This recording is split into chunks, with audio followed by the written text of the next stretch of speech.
That intro was Hello. so cool. And shout out to Michael St. Gregory, the best of us all. Huzzah. That is amazing. His work every time is just impeccable. Hello, and welcome everyone to Be Dice Adventures. I can't talk today. We're so happy that you're here to witness the Tales of Vardin.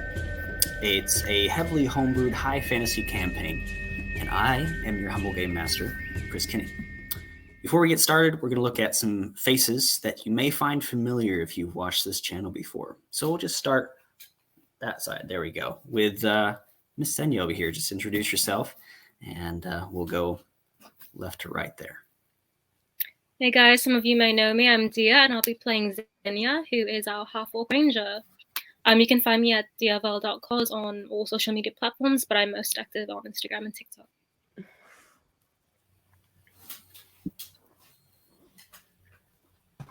I guess that's me next. Hi, Matt, everyone, also known as War Torn Knight, out there on the interwebs and all the forums. Tonight I will be playing Godi, the Goliath wizard, and it's totally going to be a good time. Yeah, everything's fine. Everything is fine. Man, I wish you sounded just a little bit more convincing there, Matt. A little bit more. We're fine. Everything's good. Everything is great. It's all right. Everything's awesome. Very convincing. Hello, my name is Taylor Renee, also known as Nerdy Pinup Girl on all social media platforms. I am playing the lovely half-orc Grendel. She is a barbarian who absolutely adores flowers and is not the smartest, but she's the sweetest. She definitely does her best. She tries. We have been playing this campaign off stream. Every time she puts her full effort into it, and I am here for it. But yeah, we have been playing this campaign off stream for a little while, and we're super excited to bring it live now. So that's awesome. I'll do my best to kind of quickly and succinctly get you all caught up on what has transpired up to this point. There has been a little bit, so strap in. So we began our journey at a seaside town of Fair Harbor on the day of Midsummer's Festival. Through a series of mysterious messages, the group was brought together to spring a certain Godi out of prison. Despite Katie's best efforts to plan a seamless prison break, the party faltered, but eventually succeeded. As they were rendezvousing to the Flying Boar Tavern, as specified, a gnoll attack broke out on the town. The party made quick work of the gnolls, but they rapidly decomposed and reformed into a large mass of necrotic ooze. Upon defeating this creature, they were able to investigate and then continue on to their destination. When they arrived at the tavern, they found a single gnomish fellow. This group of people was assembled, as they found out, to work for this distinguished old gentleman. He produced a small brass coin and a few other accoutrements that, after some testing, acted as a teleportation device, taking everyone to a small rock in the sky. The party found an arcane door that led to the rumored library of Melsenshir. They were greeted by an ethereal blue dragon named Mindran, the keeper of this library. As they were walking their way through and kind of exploring this library, a seismic event caused books to fall off the shelves, one of them opening and pulling the whole group into it, leading to a series of dangerous adventures until they were finally able to find their way out. Upon returning, Mindran explained that the library is in danger, and it poses an even greater threat to the world of Vardin below. The Amber Paragon was shattered years ago, and without it, this library would destroy half of the world as it fell from the sky. The party is on the search now for the shards of the legendary Amber Paragon that will hopefully restore the library and bring balance to the world. As they move and search through the world, darkness follows, as a shadow is drawn over their fates. Our group of adventurers now finds themselves aboard the Wayward Squall. After a few good days of sailing and a couple rougher ones, they have made port on an uncharted island in the middle of the ocean. And that's where we find ourselves now. So, aboard the Wayward Squall, as you are all making port, the ship runs aground onto the beach. and it kind of seizes and jolts forward a little bit. And as that happens, Grendel, your eyes open as you have had a very restful night. After fighting some ocean undead, seemingly on the top deck of the Wayward Squall the previous night, you retired, as did everyone else. And you decided to give your book another read, your gift from the ancient Mindoran that reads to you. I'm sorry. Since you cannot read yourself, but you are learning. No, you're good. But you're learning. And over time, the reading kind of wears you out. So you took a very, very long sleep, but you are now waking as the morning comes and as the ship is docking on this island.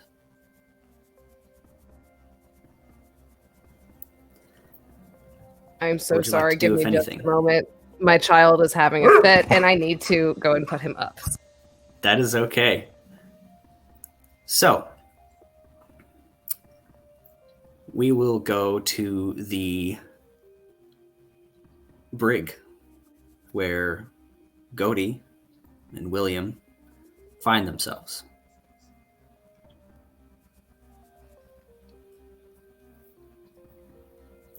What are you doing at this time, if anything?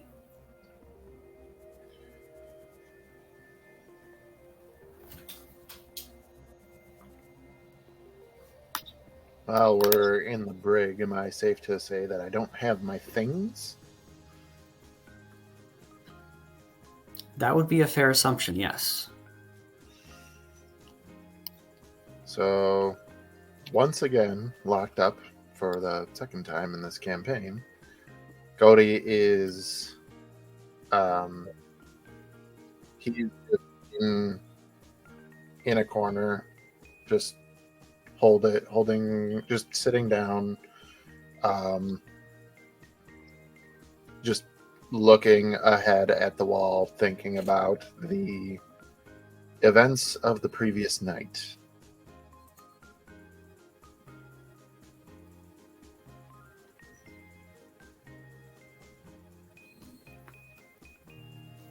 So you're thinking about those events, taking that in for whatever it's worth. And Xenia, are you doing anything at this point? Would this have been after we scouted out the island? We're kind of retroactively going back a little bit, and we'll go back into kind of pick up where we left off. So at this time in the morning, Xenia is sort of keeping some watch over the deck. He sent one of his current bestial spirits, the Dino Cat, to sort of wander about the boat, if you will, while he's sort of going back to refine some sketches in his book from specifically the ghost ship and the undead creatures which we combated. He's sort of going back over those pages and adding extra shadings, extra details, just to sort of capture the face of these enemies that they faced. And he's sort of like tucked in behind one of the masts, like brought up, and just a piece of charcoal in hand, finding those sketches.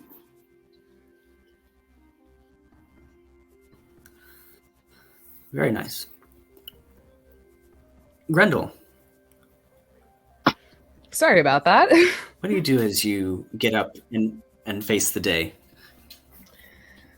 So I think the first thing Grundle's going to do, she's going to sit up, and upon sitting up, she will probably hit her head on the beam above her. So she will wake up. For everyone. And for those who do not know, Grendel is a 7-foot tall half-orc woman. She has beautiful long red hair and brown eyes and like green skin with like what looks like freckles across her face, but they more look like petals. And she constantly just has flowers with her all the time. So she sits up, bangs her head. She goes, "Oh, I must have slept way too long. Like, oh no!" And she's gonna just roll out of her hammock with a big clunk, and she's gonna like shuffle her, like she's not the best morning person, so she's just gonna be shuffling her feet like around the ship, and she's gonna probably slowly make her way up to the dock of the poop deck of the ship. So as you open your door to kind of leave your living quarters that you've had for this sea voyage, in front of you is a very stout dwarf, and you almost stumble and fall over him. It is Godric Fellhammer, and he does not look very kindly as he usually does. And in his stern kind of voice, you kind of run into him, and he turns around and goes, "Well, lass, it's about time that you woke up." Oh, I did not see you there. I almost fell. Yes. Well, I have to ask a favor of you.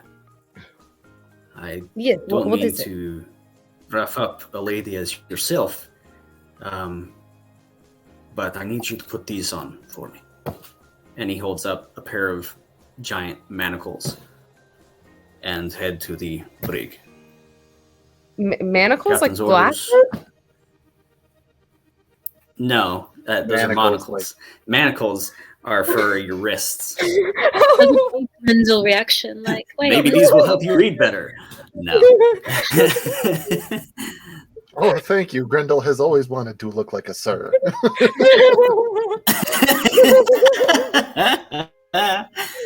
Maybe this will make me look smarter. The people who read wear this. Is this what makes them read good? It's not making me read good. New canon, not only did Taylor need that distinction, also Grendel needed that distinction. Yeah. These go on. He doesn't tell you they're manacles. He just holds them up, and you know that they are chains and where they go. So they're like chains? Yeah, they're chains and then clasps that go around your wrists. He's asking you to cuff yourself, yeah. Oh! Grendel will look at the cuffs and she'll just be like, "Well, these are some very strange bracelets." And she's just going to put them on. And she's like, "Okay, what are we doing now? Are we going to the ball?" Right this way, please. We'll better be dancing. And he takes you down. As you make your way through the ship, you're kind of headed down below and towards the back of the ship, and you haven't been in this area before, and over to the side they have these large cages, and you find Gody in one of them, and he opens the door. Godric opens the door and asks you to step in, sternly but politely. She's gonna look at the dwarf and then look at Gody, and she goes, what is going on here? Is this... Because, this is what we tried to get Goldie out of earlier, but now we have to go. I am very confused. Why do I need to go into the box? More answers will come as soon as we can talk with everyone and kind of get it all settled. You were asleep during it last night, and I think you need to hear it from the captain himself, or your friend here that actually did the deed. Now please step in. Did the deed? Okay. And she's just going to wander herself in. She's just going to sit next to go. She's like, "Good morning, Goldie. How are you today?" Gody has no response. He's just still sitting there staring straight ahead. He's found a seam between two planks of wood that all of his attention is focused on. Grendel will kind of nudge him and, Goldie, can you hear me? Have you gone deaf like Papa? Goldie! And she's just gonna start talking louder, thinking that you didn't hear her, even though she's right next to you. Visually, this is even more comical because everybody else on the ship, Gody is an imposing figure, being 6'8". and a Goliath. However, next to Grendel, who has a solid 4 inches on him, he looks like the younger brother. So just with each nudge, just kind of his head sort of slumps to the side and comes back to a restful position. And all that he just says is, not now. Okay, all right.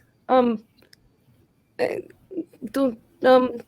you sleep well last night? No. Okay. Oh, so you're grumpy. Oh, okay. I was told that when someone is grumpy, I should just leave them alone. So I will sit here and I will be quiet. And she will sit there and she'll be quiet for like 5 seconds before she just starts humming.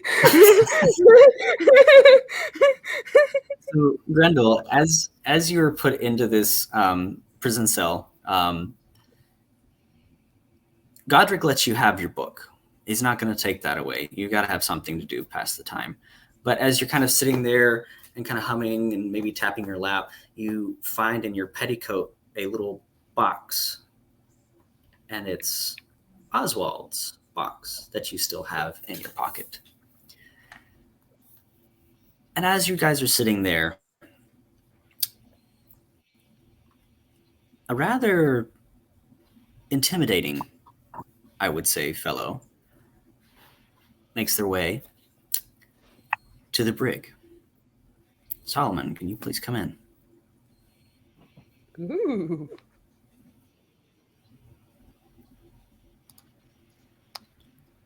You will see upon entrance a hobgoblin, stocky build, a little bit shorter than Goaty, like maybe by a few inches. It kind of resembles like Ron Perlman from Hellboy, minus the horns and a little bit longer hair. A very large burgundy colored robe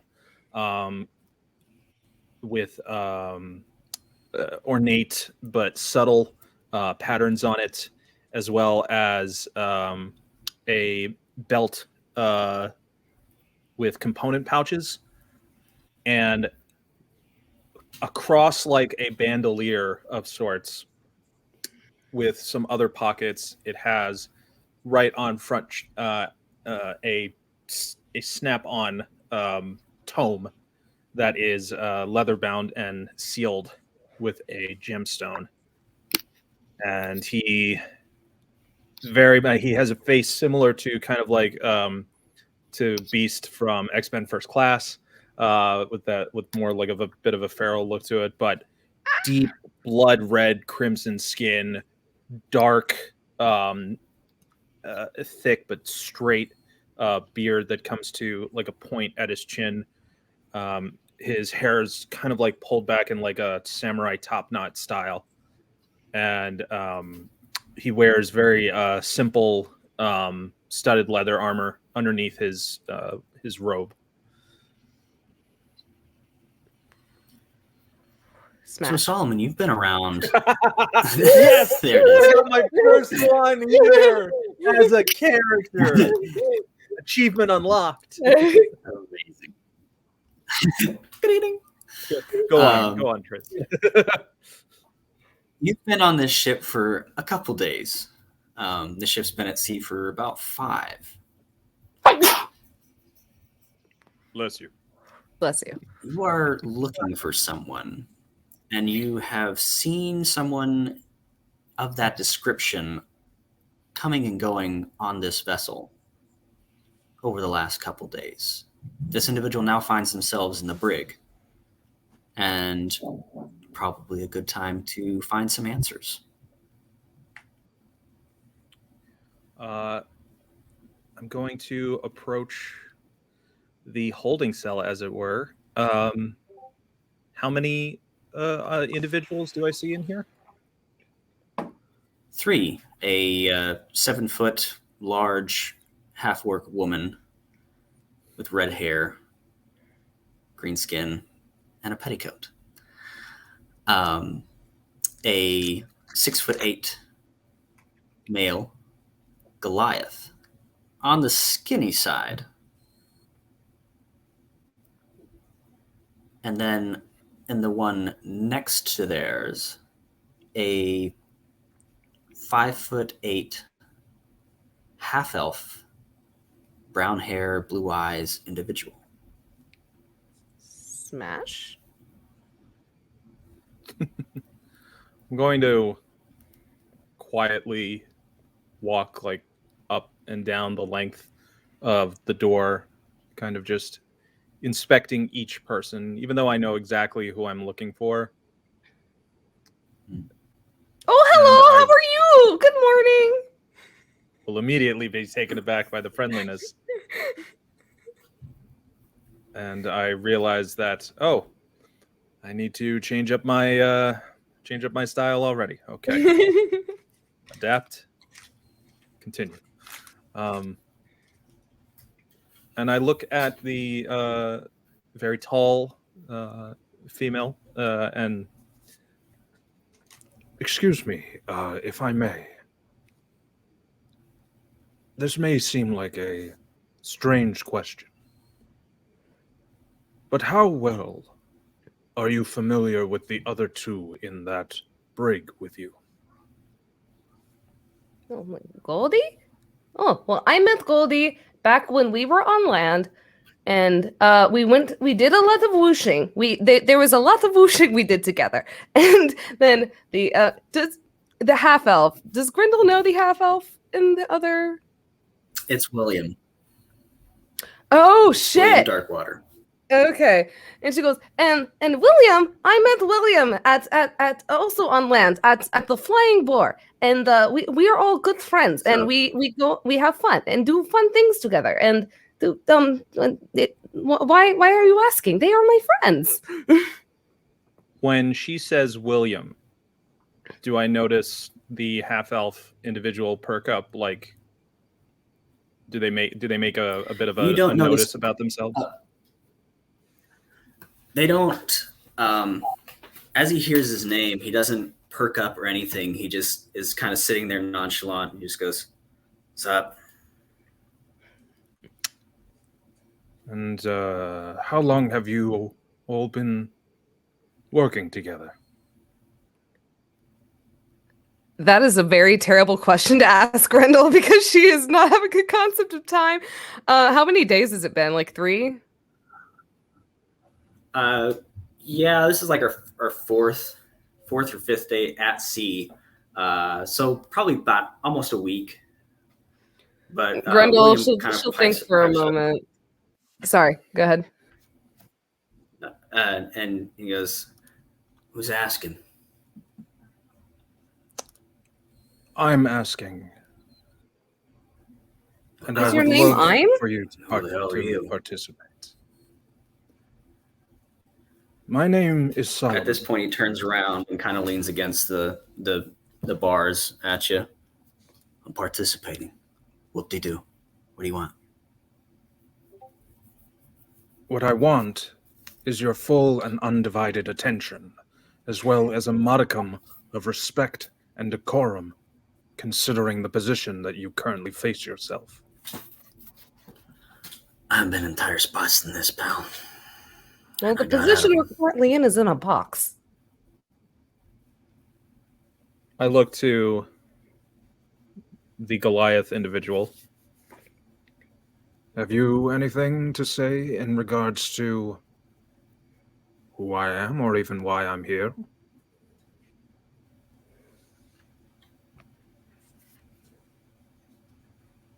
Chris, I just sent you a question that would actually help my answer to this question. That would actually be a good. That would be a good question to ask Solomon. Actually, I will. Does Solomon bear ask him. any sort? Yeah. Does Solomon bear any sort of markings of rank or affiliation with any sort of organizations? This is weird because I'm not usually playing, but I usually, as a GM, would say at this time for you to roll perception on such a thing. May he, I would Chris? allow that as Yeah, as go a ahead player. and roll perception. Yeah, Perception. absolutely. That is a 22. Yeah, the robes that I am wearing are familiar to you because they, while they are subtly patterned, they do bear the symbol of the magisterium. Now I'm gonna have you roll a insight check. This is interesting. I've never been in this particular type of position. You put three DMs in a room together. Yeah, what happens? This kind of shit happens. See Well, what happens. 3 DMs in a room. They might Matt, kiss. I rolled a 25. Well, I could not stealth that high if I even wanted to.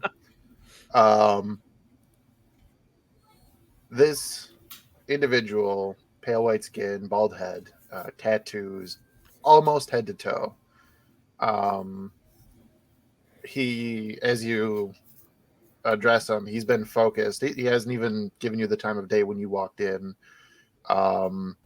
He has just been focused directly ahead, and as you finally get his attention, he gives you the quick once-over, and it's quick, but he side-eyes you hard. Bombastic side eye. Criminal offensive side eye. I think that you're well aware of who I am.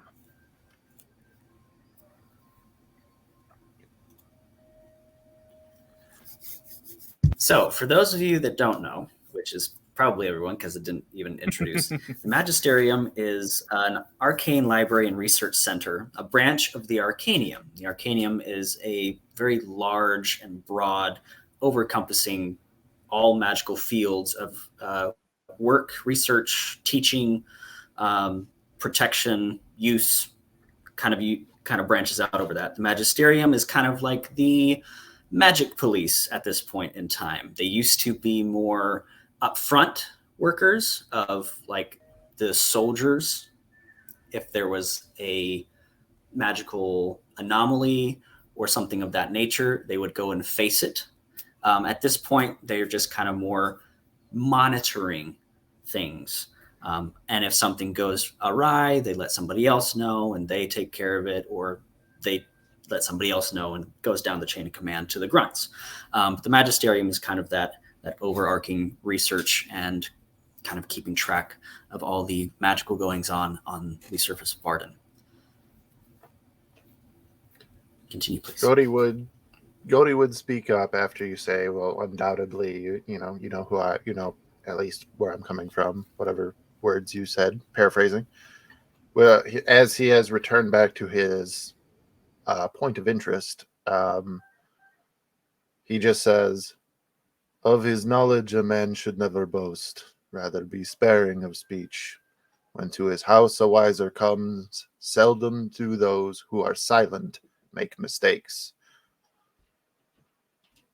At that point, he takes like his small, he's got like those Benjamin Franklin glasses and just like takes them to wipe them off. And you are far more than many would assume of your type or your kind. So this should all be easy, as you all seem to be a very intelligent group of individuals. And I look at Grendel and I just like, to a certain degree. She just waves. Social intelligence is as high as anything else, amongst other things. Regardless, I think it would be in my best interest if I spoke with your captain to see if I may be able to secure simply a space for conversation. I feel these... What are you doing down here? Well, I needed to see what I was dealing with, and frankly, no offense, but I do not feel that I would be in danger should I have you freely roam within the same room as I.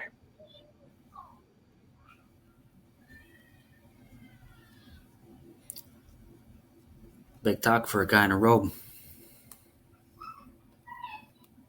And I loosen the robe and kind of do the thing of like pull it off and just like, well, if we're going to be blunt, and I put it down on a 24-inch pythons. put it down on a chair. Fun. You do No, see not the like breast? he is, Good he is like God. a solid mass. He is like he basically is built like the mountain from Game of Thrones, like the original actor.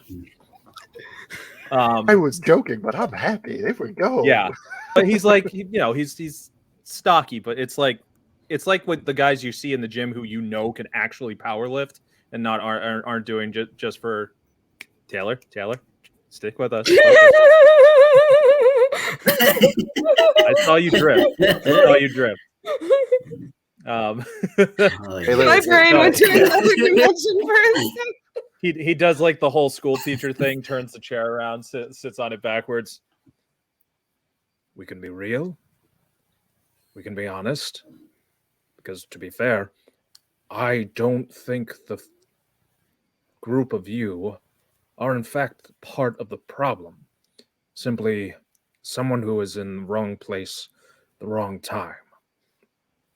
And I'd like to make sure that my suspicions are correct. Papa always told me that honesty is the best policy. Your Papa was a very wise man. My Papa still is a very wise man. You'll see as you take off your cloak and reveal your sheer mass and size. William he's still well stop leaning on the front bars. Yeah, he's dressed like to a degree of like decorum, but he's loosened up.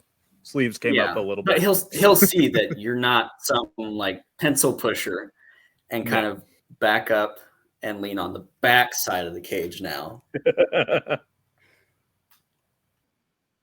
Now, if I were to speak with the captain of this ship and ask that you all find a more comfortable setting for us to all talk and discuss things, would it be fair to say that we can trust each other not to,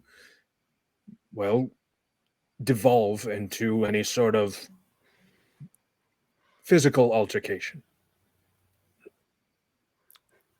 Grendel's gonna look at him, look at the shackles on her as she goes, that sounds like a pretty decent deal, but I get to keep the pretty bracelets.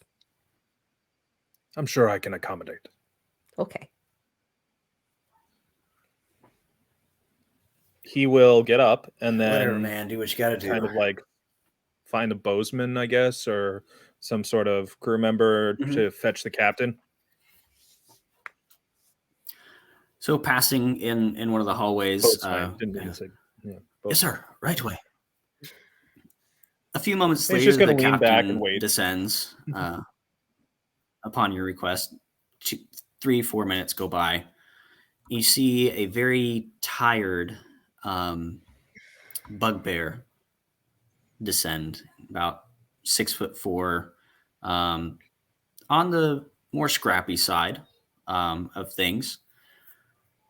Long braided beards coming down, and a few piercings on the ears going up. So I was told that you require my attention. Make it brief. I am very tired and not in the mood this morning, seeing as what happened on my ship last night happened. And he makes eye contact with Godey as best he can. Captain, I will be brief. Yes, please do. If these individuals were to even attempt to cause any problems, I would dispose of them without haste. But I can assure you, I sense that there's something perhaps missed about what these individuals' intentions are actually and what they've been involved in. And if it's anything of what I have been able to research on the leads that I have followed, a brig will not be necessary for them. You suggest I just leave them roam around my ship, destroying each other and my ship? No. As he kind of points back. What I suggest, if I may, is that you allow them the official supervision of an Inquisitus Arcanum of the Magisterium. This will relieve you of all liability. My policy is not really to ask questions. A policy I soon intend to change based on these recent events. But for the time being, it stands. They are in your care and your responsibility, and so your head. As you wish. Now, let's get these shackles off them, shall we? No, I want to keep the bracelet. Kind of clicks over. And the individual that's behind him kind of hands him a set of keys, unlocks the door, goes over, clicks off the manacles, takes the ones off of Cody's legs, and opens William's door as well. You're all under the care of this gentleman now. I don't believe I've got your name. My name is Solomon. But so Solomon here will be taking care of you from here on out. May the gods watch over you and your souls. He turns and walks back upstairs.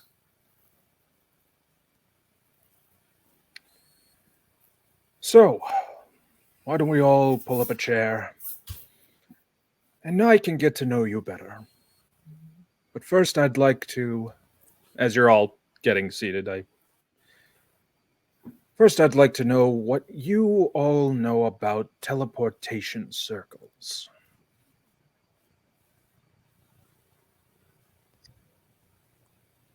The whoosh circles? There's like a he's charmed by your The Grendelology. Yeah. The Grendelisms. Some may say. They do, in fact, make a very interesting air-devoiding sound.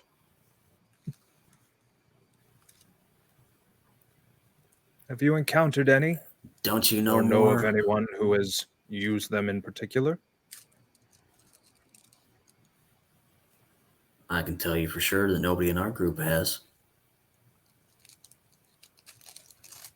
Grendel just like... I'm inside checking the fuck out of that. Go for it. 27. Yeah. I don't think he's You're gonna beat messing that with the rule check. private investigator of the magic police. Deception. This is my jam. Ain't so bad. Yeah, got a dirty 20. Well, so what am I They're reading off of him? When looking when he at, says yeah, it's, you've noticed a certain crowd have a certain tell.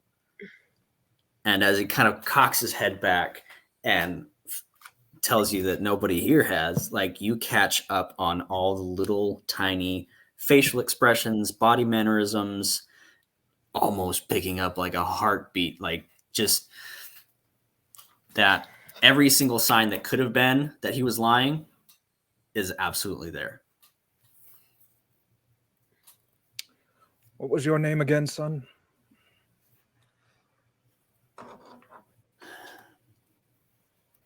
John. Right. John. Well, As Grendel introduced him earlier. well, John.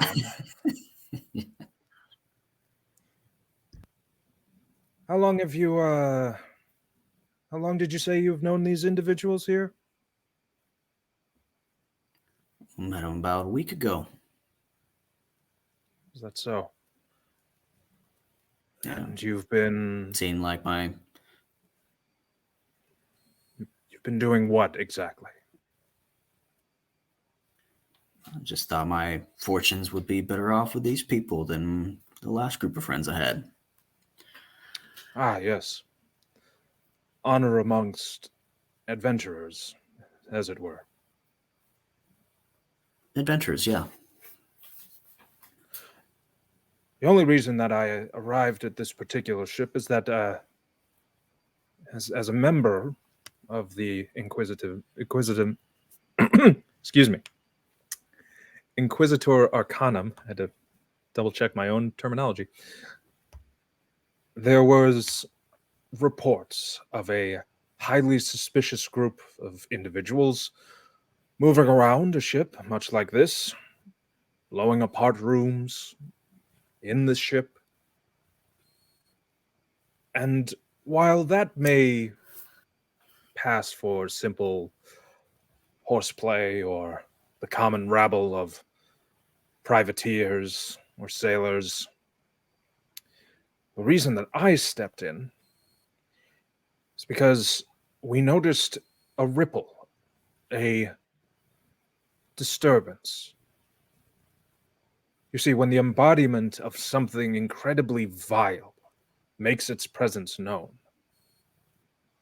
with the same draining of magic emanating from said source, that is when they ask me to step in. So, and I address this to all of you. In your time here, did you encounter such force? I saw a lot of cupcakes on a bush. Did we see That's me cupcakes on a bush? Yeah, Grendel ate 6 of them and projectile vomited. Oh, man. He takes a pen out and They like were- unsnaps the book from the front and just immediately starts writing notes, regardless of what anyone is saying. He's just going to start taking notes. They You were speak of raspberry jelly something. tarts. You speak of something draining magic. Yes. How long has this been happening? Is this something you've noticed before? I notice no things.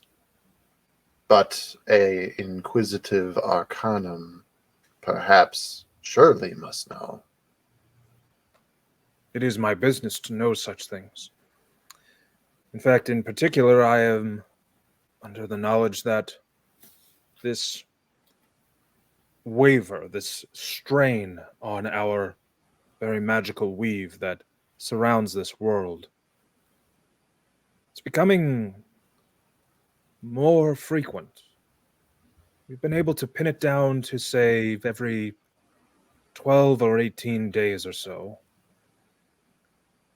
It isn't precise, but we have noticed that for about 60 minutes, an incredible surge of draining from the very essence of magic.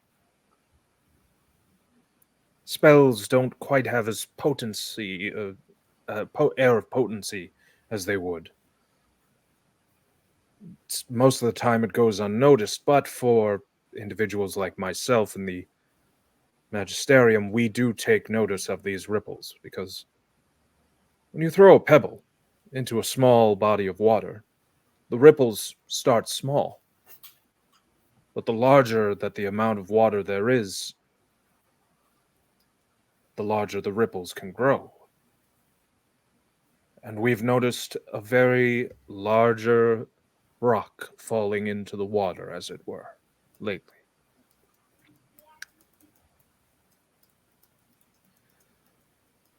Now, I'm simply here to find answers. I do not want to. I'm not here to incarcerate. I'm not here to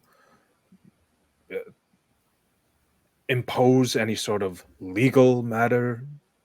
I am not a justicar. I am not a judge, nor am I a jury. I am simply a seeker of information. So I would like to know, what is your relationship to all of that? Grendel's gonna look genuinely confused, and she's just gonna suggest that if something is draining, that you put the plug in so it no longer drains. Precisely. That's what I'm saying. I don't know anything about this magic stuff you're talking about, man.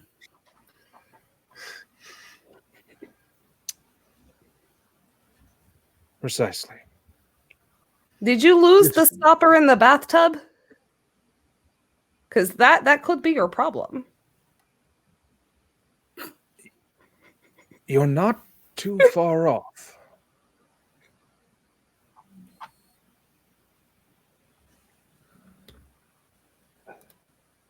Well, He's going to reach into his pocket, and he pulls out essentially a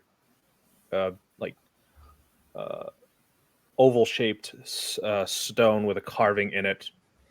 He will discreetly bring it to his mouth, and just you'll hear like some subtle incantations.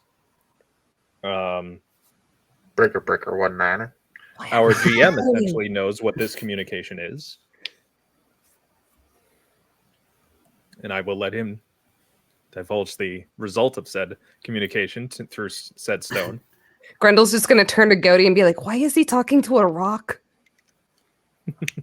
Is he So okay? as you release this incantation, the carving in the rock begins to glow, and you just gently toss it and lands right beneath William as William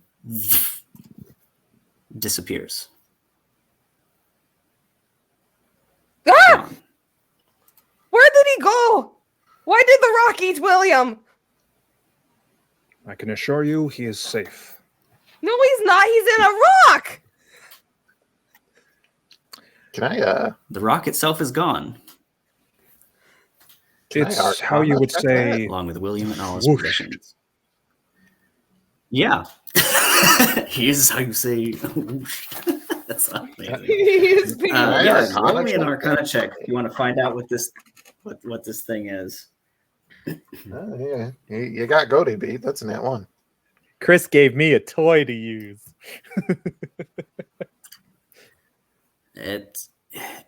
It disappeared just a hair too soon before you could like look over and read the inscription on it. It was very, very slight and very quick all at once happening. But you guys vamped around enough that it was maybe some sort of teleportation. Like he wasn't disintegrated. You know that much, that he wasn't dead or killed or anything like that. Grendel has no idea. so- As far as she knows, he's disintegrated. No idea. That rock ate him. Yes, absolutely. The rock ate him. Did the rock say vroom or did it say nom? Said Boom. Yeah. Sounds like a nom to me. Anyway, Like So- I said, I am not the one here to punish or incarcerate. That does not mean, though, that I did not come with an ulterior motive. It was very clear that the individual that I was after was someone that you all believed to be someone that they weren't. They were playing dress up? I would To a love for degree. you to tell me what I believe. I am not at liberty to say. Oh.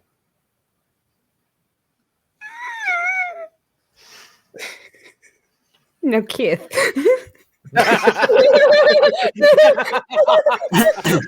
it finally happened. It finally happened now. Yes, this is it. This is the moment we've been trading for. Did it.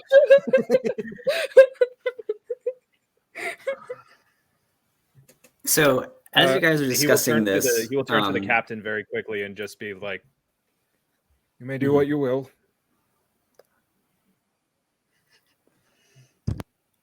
you are releasing them from your custody, then. Oh, no. I will absolutely still maintain our accord. However, I am not one to tell a captain what to do on their own ship. Well, we've got some repairs to do while we're here, and we're going to try to salvage some of the wreckage that is here. There is a ship, and we are going to pull some pieces off of that and try to amend ours, bang out some of the dents in the metal hull, and hopefully find something of interest on this island. It's actually very fascinating. And as he begins to speak about this, you notice a natural excitement kind of come across his eyes. His eyes get kind of a little wide. Go ahead and roll me a wisdom save for me, Solomon, since you were on the ship when everybody else had to in the previous episode. And let me know what you get. 23. 23. You're totally fine. But as you... I know, baby. I know. As the ship nears the island... Shut up, baby. I know it. As the ship... as the ship gets closer to the island, you get kind of a frequency in the back of your ear that is quite annoying. And almost sounds like incoherent babbles. But you push it out and you make your way through your Inquisition. Everyone else on the ship, the crew and everything, are kind of buzzing about this island as they're rushing about, docking the ship and preparing to actually go explore for a little bit, go see what's on the other ship. Before I go and retire, because I'm very, very tired, but very excited to see what the men find here. Your little group there that now is your responsibility might actually be a good landing party, just to make sure there's nothing terrible on this island. Captain, you read my mind. It was actually going to be my recommendation that, in order for them to make amends, perhaps putting them to good use instead of keeping them locked up would be a better use of their time. Grendel is still very confused. Very well, She's going to interrupt and just be like, so what? Granted, Grendel misses a lot of things, but she's like, am I missing something? Did something happen while I was asleep last night? Captain's going to look over at Goaty.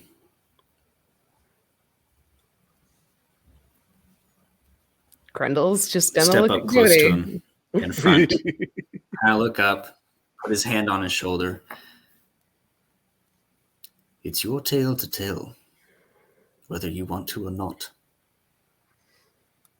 She deserves an answer. And then we'll make his way out of there.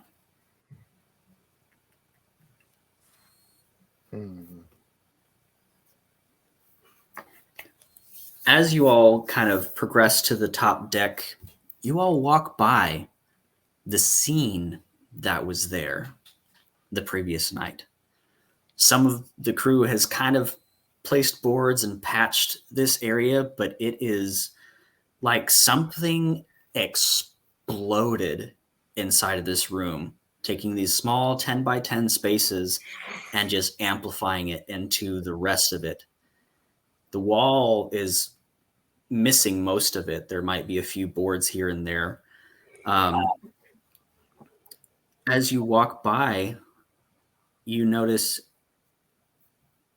a coat on the floor, and curled up inside of it is FaZe's pseudo dragon. Just curled up and maybe asleep. Grendel is, upon seeing the dragon all curled up, she's just going, oh, good morning, little buddy. And she's going to like reach out to try and pet the dragon. And you hear, what did you say earlier, Goaty, to avoid Grendel's not now? You hear in your head, Grendel, a familiar voice. Not now. And just a heavy sigh as he curls up tighter. Grendel is she just kind of pulls her hand away and she goes, "Oh, okay, voice in my head. It's okay. Faze will come and he will feed you breakfast very soon." And she's gonna just continue like wandering up next to go. She goes, "Okay, so Goldie, what is it? Was there a party last night? It looks like people got a little crazy." I am not crazy.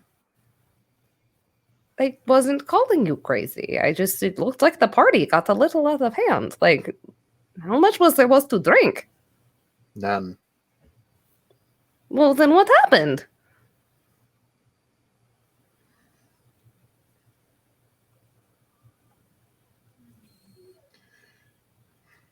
Without saying a word, Cody's going to enter the room and, knowing where Faze's belongings are and hearing Grendel a moment ago, Cody will procure some of the rations that Faze had for his pseudo dragon and not approach it, but just put it like maybe 5 feet away from it on the floor and then leave the room.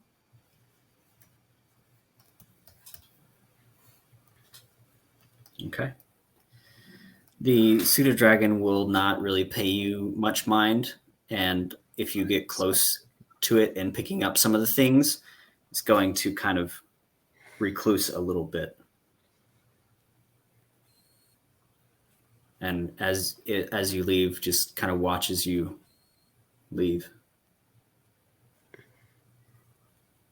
Grendel, I think at this... Sorry, go on. Why?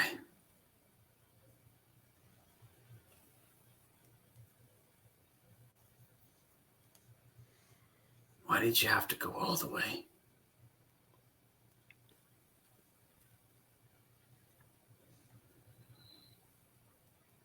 Is this something that I could And then his respond head kind to of mentally? curls back down in. Mm-hmm.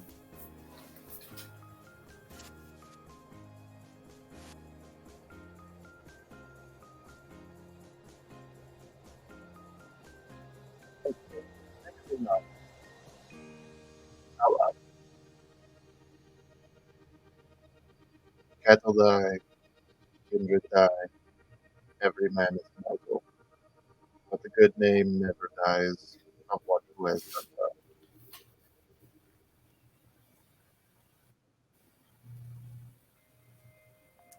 I'm sorry, you sounded like a robot. Could you repeat that? Black. Yeah, I didn't hear any of that. Sorry. Just gonna. Cattle die, kindred die, every man is mortal.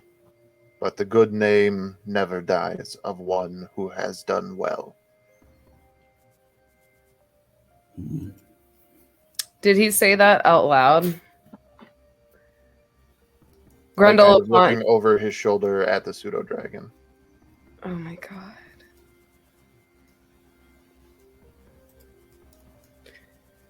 Grendel at this point, she's like, y'all are talking like somebody died. He did, and now I start going down the hallway. Grendel, oh god. Oh god. Oh my god. I will say it would probably take a solid, like, there would be a solid 45 seconds of Grendel, like, trying to understand what Godi is saying.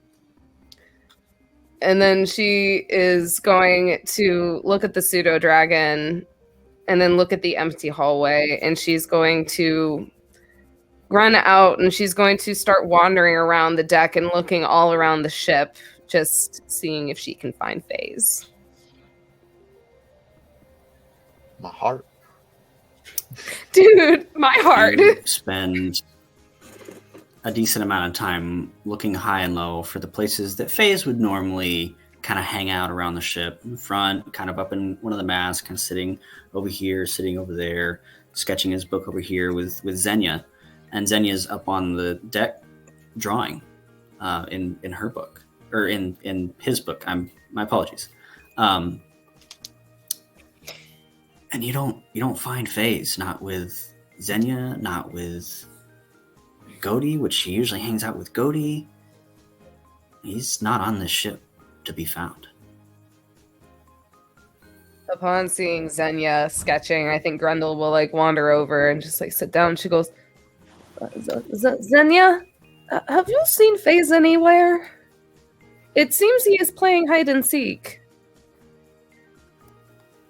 Xenia looks up, and for those who haven't met him, he is a runt of a half-orc with very pronounced elven features in the ears and the more delicate face structure.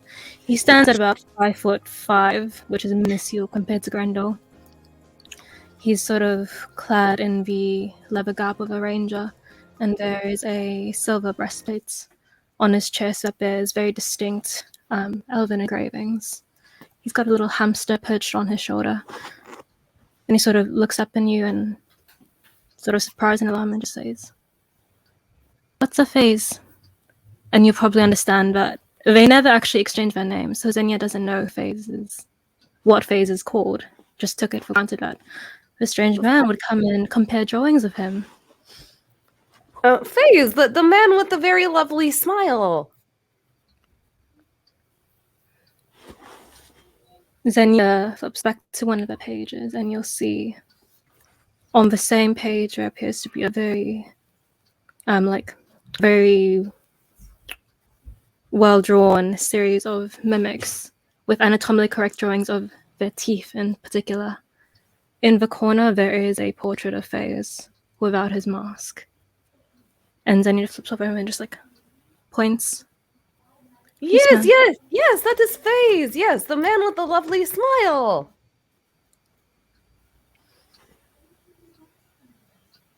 Xenia just...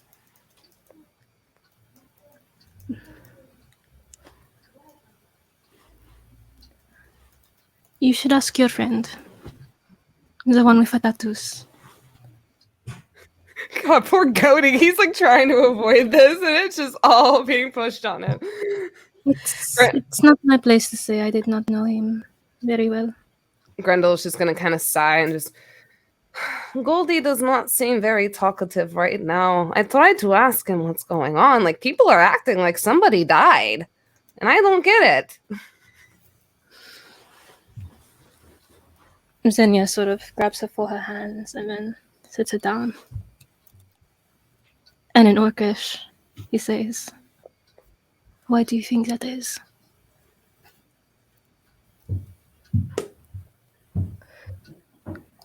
Grendel's gonna like sit and she's gonna think for a moment, and her face kind of goes from like thought to like almost like very like sad, like a lot of sadness upon a realization that something is very wrong here. And she goes, responding in Orcish, she goes, somebody did die, didn't they?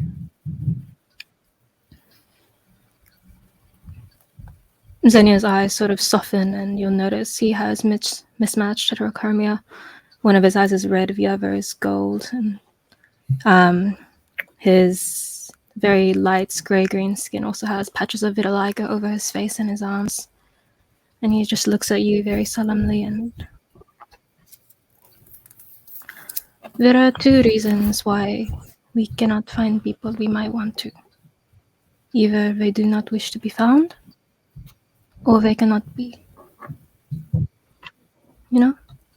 Ooh, that's some foreshadowing. Grendel, she just kind of sits for a second, and she nods, and she goes, "What's happened? Like, I know I fell asleep, and like reading is very hard, and I didn't realize that I would be asleep through this whole entire thing. What all happened?" I can't quite say, but Faze was not himself at the time. There was something wrong with Faze? He seemed just fine the last time I talked with him. I thought so too, but then I woke up to a great ruckus in your friends' rooms, and there was a mess, and he was not himself. So he was fighting our other friends? It seems so.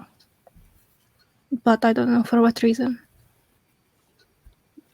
She, again, just gets very, very sad, and she's like, I do not understand why he would act that way. It does not seem like FaZe at all. I've only known him, like, for a little bit, but he seemed like a very nice person.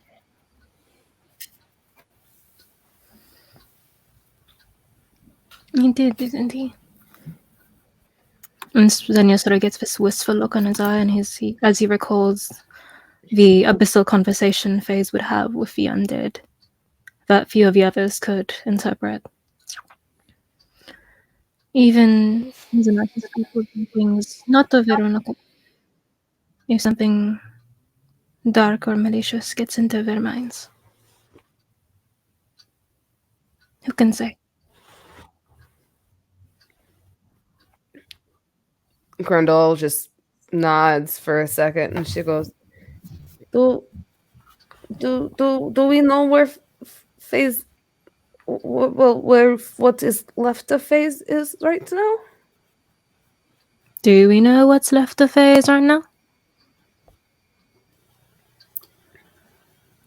Was he buried or yeeted no into body. the sea? As FaZe faded, his body was overtaken with a very familiar necrotic ooze that spoke to Xenia and Godi as they stood there with the defeat of FaZe, telling them that he thanks them for helping with yet another foothold in this realm before seeping through the floorboards, never to be seen again. There was this. What is left is his artifacts and his effects. There was this black sludge for a while that spoke to us. I don't know if you've encountered something similar before when you were with him, but Godi was there too, and by the end of it, it was only his effects. He's familiar. For a moment, you have not been doing well, it seems. And then it glances over at the pseudo dragon and just gives Brenda sort of forced smile. You see, upon the mention of the ooze, you see Grendel go from sad to almost angry. Like, she seems extremely frustrated. She goes, It was the goo? The goo took FaZe? Because the only connection that she's had between this whole thing has been like this black ooze that has been showing up. And it was also involved with things that happened back at her village as to what brought her here. And so she is immediately like, this black ooze keeps showing up and taking away my friends. She does not like this. DM. Yes. Question. Since I am supervising them, upon hearing this conversation of black ooze, does anything kind of bing off in my magic brain? Yes, you were actually there. And I don't mean a brain the that's magic. attack I on mean Fair a Harbor. brain that retains magical knowledge.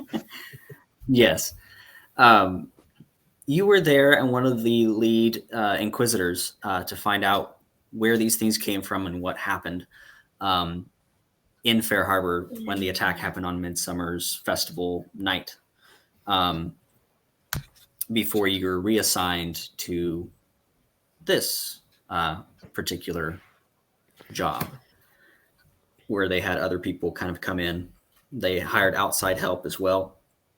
They're like, this is too far below you. This is petty crime. Probably go do this instead. That's more important.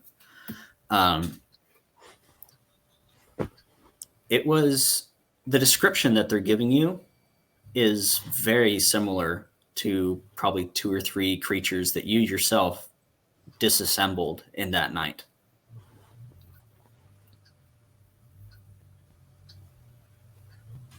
I will just keep note of this and then keep an eye on the group. But I probably would be noticed at least searching through the book for a little bit while I'm keeping an eye on everybody. But I will say, upon, like I said, realization, Grendel is just like, the black ghoul took my friends, and she kind of, like, you see her kind of like get almost like super serial, like super serious. And she is just like, we need to go get Goldie, and we got to get the others, and we need to find this black ooze, and we need to crush it to little pieces. And she's gonna probably get up and go like look for Goldie. Goldie, we need to go kill the black ooze. Goldie. She's ready. I am hoping that during this time, Goldie would be able to collect his things. Yeah. So go ahead and collect your things if Solomon allows you to. I would assume. Yeah, there you go. Go ahead. So as Goldie is kind of putting his bag on and a couple other things that he has, and he hears Grendel calling for him again. There's that sigh of like, here we go again. And then we have to go find the black ooze, and he just kind of like tilts his head and turns over and starts walking towards Grendel. You know of this ooze? Yes, the black ooze. So I first met black ooze when I was back at my village, and then we saw black ooze at the tavern. And it seems to be that the black ooze has been trying to eat my friends, and they got phased. And now I am going to go kill the black ooze. Who were your friends? And where was your village? My village. I live in the brewing village. Who is your daddy and what does he do? What's your name? Who's your daddy? Zaddy. You actually live, Grendel. You came from the Birchwood in the north part of El Moira. Your parents live on the continent that you are headed to, in Riverport, I believe. I will double check that map later and confirm. But they are in a brewing village. You lived elsewhere on the other continent with your beloved Helene. And she will explain how the first time she witnessed ooze was the night that her Helene was taken from her. And she's just like, the black ooze, I saw it everywhere after I woke up. And all I remember is that my Helene was gone, and black ooze is the cause of it. Now my friend FaZe is gone, and the black ooze ate him, and now I need to find the black ooze and get the black ooze before it takes any more of my friends. His Majesty Lord. So Dia, as you guys are discussing, yes. Go ahead. During my own investigations as to these disturbances in the weave, have I encountered black ooze beyond everything else? Beyond the two occasions that you have between Fair Harbors and the night prior, no. But in the times that you have had encounters, the feeling that you get every 12 to 18 days is very, very similar, if not the same, as these creatures. They have a certain aura around them that emanates that sort of same energy.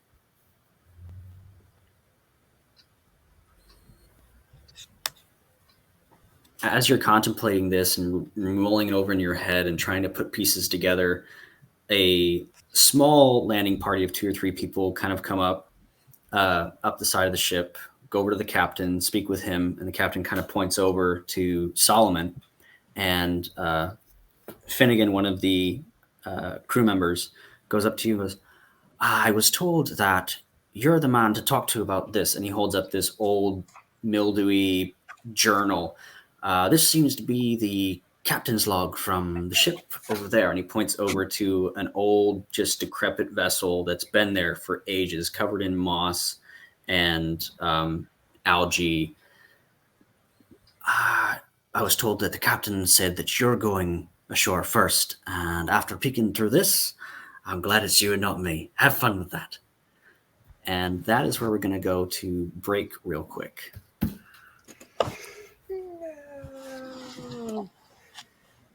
So we'll see you guys in 5 minutes. Get some snacks, and we'll continue this story in just a moment.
Welcome back, everybody. Hope you had a good break. Before we start, I just wanted to say congratulations, Chris, on joining the lineup now of one of 5 shows on our channel. One of us. Woo! One of Very us. excited. One Very of excited. us. Here One we of go. us. So don't screw this up. Love it. Love to be here. I'm trying my best, and I hope it shows. Chris, You're doing the all story right. is absolutely amazing. I love it. You're You're doing amazing. beautiful, but also, if you mess up, we'll kill you. No, I'm kidding. You're doing great, sweetie. Look, it could be worse. It's like Thanks, Mom. it's not like some surprise person that I love to make fun of off stream is going to show up tonight and then hold me accountable for all of my jokes at their expense. I mean, what are the odds that that would ever happen? Right, Chris? Right? Right. None whatsoever, probably. What I don't could know. you possibly mean, Michael? I don't know. I'm talking out my ass. Anyway, bring us back into this So, wonderful world of yours. As we convene back onto the deck of the Wayward Squall, you all see a hunched, old, raggedy turtle individual with a patch over one eye and a metal clomping leg, talking to an individual close to the captain's quarters that is just leaning up against the railing and not really doing much of anything. All right, it's William, isn't it? You hired you? You need to go with them. You know what we're looking for, docking. You've done this before. We're looking for fresh water, fresh food, and anything else you can find, whether it be booty or pretty. All right? All right. So, William, what do we see here as this old portal individual is talking to you? So the four of you can see this normal human being looking individual. He stands about 5'10", 180 pounds, long hair just like mine, but a very pronounced mustache and stylized beard.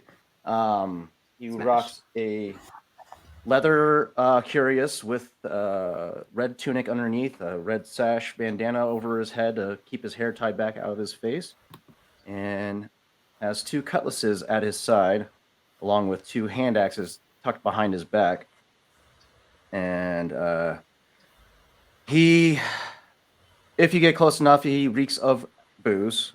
He's a bit of a drunk, and he has an air of bad news around him. And he looks over at the group of you, just mean mugs the shit out of every one of you. Grendel just waves. And he turns to the turtle. I'll see to it that it gets done. And he turns and walks over to the group. Be off then, you. Just Pirate noises. Plumps off. Mustache, more like must smash. That's a good one. Oh my god. That was a beautiful smash delivery. 10 out of 10. As he approaches you guys, you'll see him. There's a three-pronged hat sitting on top of a barrel that he picks up and off the barrel and sets it on his head, straightens it out a little bit, approaches the group of you. All right. Seems to me I'm going to be joining your little venture onto the island. Let's not have any more accidents take place again, shall we? And as he says that, his eyes look directly over at Gody, or up at Gody, and he heads over to the lifeboats to get ready to board, or disembark, I should say. The old tattered journal that you were given, Solomon, if you were to flip through it, I'm not sure what you want to do with that. You let me know if you just want to go ahead and get onto the island, or what do you want to do? Oh, pop first.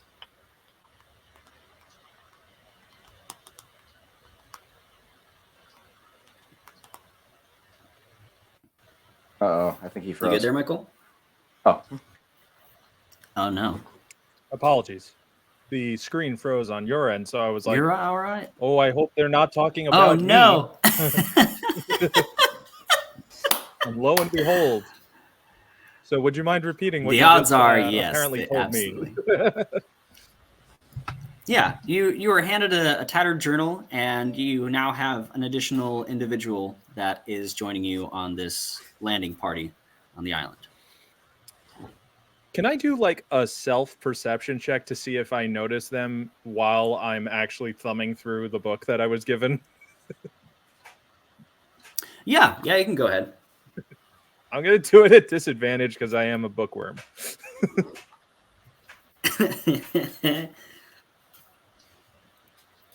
But the thing is, I have very good perception, so I just want to see if I jump a moment. Hey, look at that.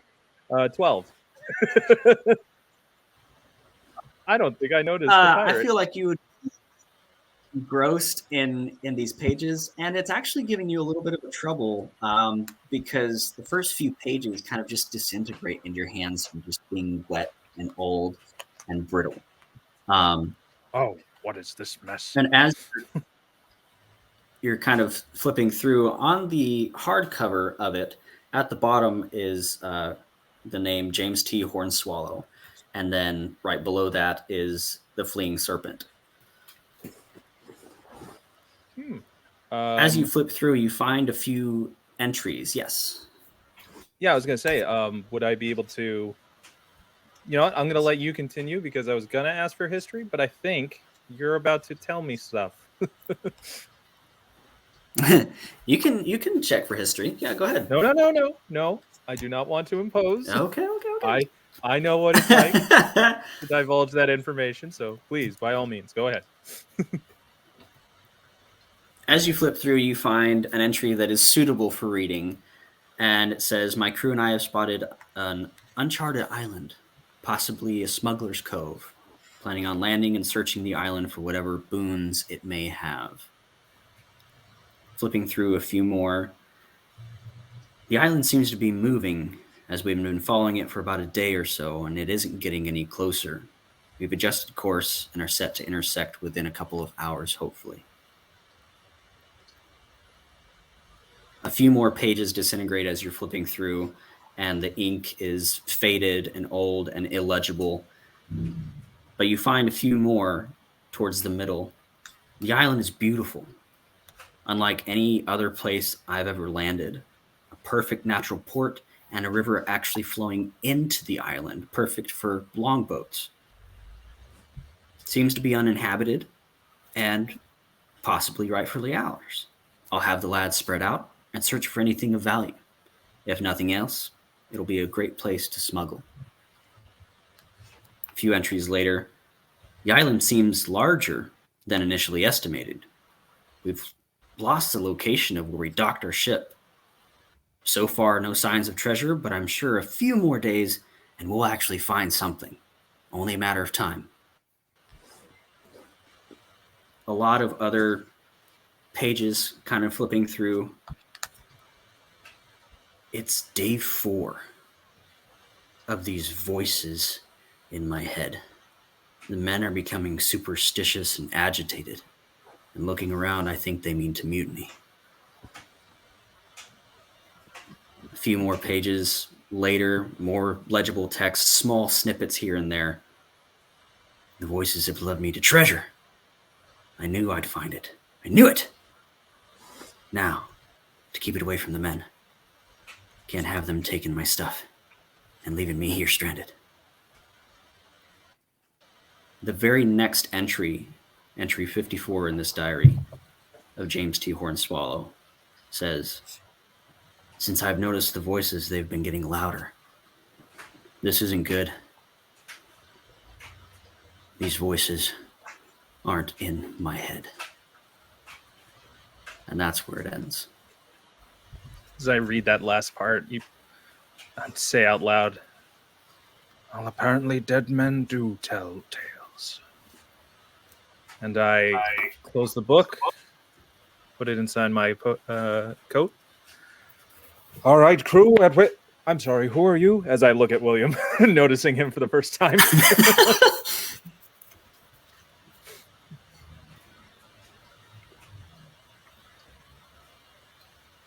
Muted.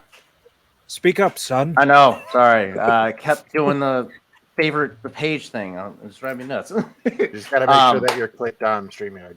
Yeah. Mm-hmm. William, as he's preparing the longboats for landfall, he turns, realizing that you're talking to him. I just got done telling you, William. My name is William. Right. Well, you're under my watch, apparently. This is my team. Aye, that's fine. Whatever you want to believe, that's fine. And he just goes back to working on the longboats, getting them loaded up. I will say, Grendel, upon seeing that is a heavy lifting job, she would probably offer to help. Aye, as strong as the last that you are, this is no job for a lady. Please, relax. Make me a strength check, Grendel. Oh. Yeah. Get him. Bill picks up the box and William. With one hand. William's hanging off of it, just like. She hulks it. So would that be an athletics check or just straight strength? Just straight strength. Strength, Straight up raw So strength, baby. that will be a 17 plus 3 for a dirty 20. Oh yeah. I love her.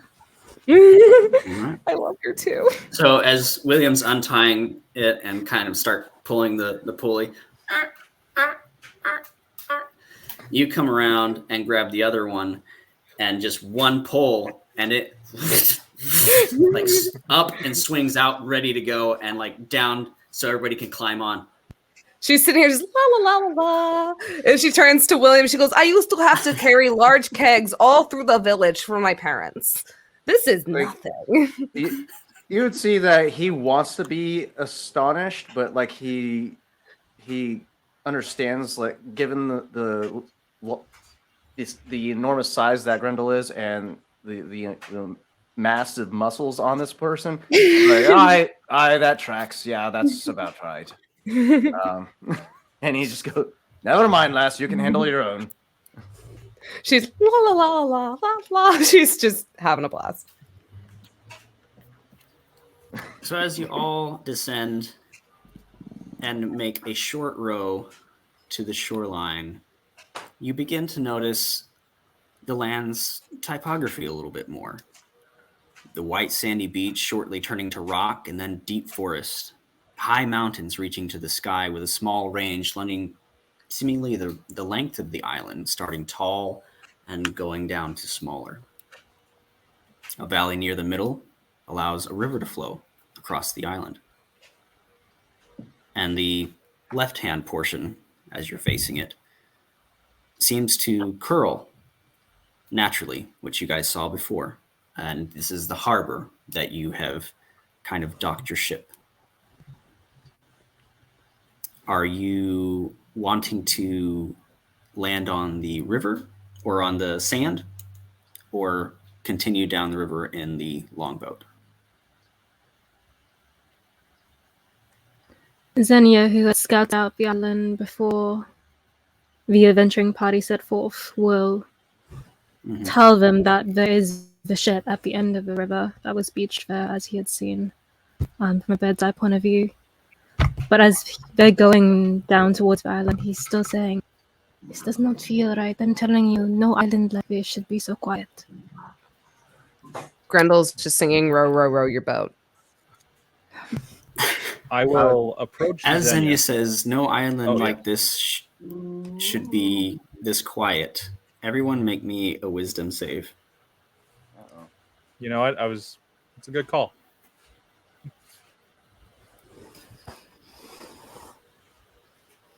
That's Nate. 14.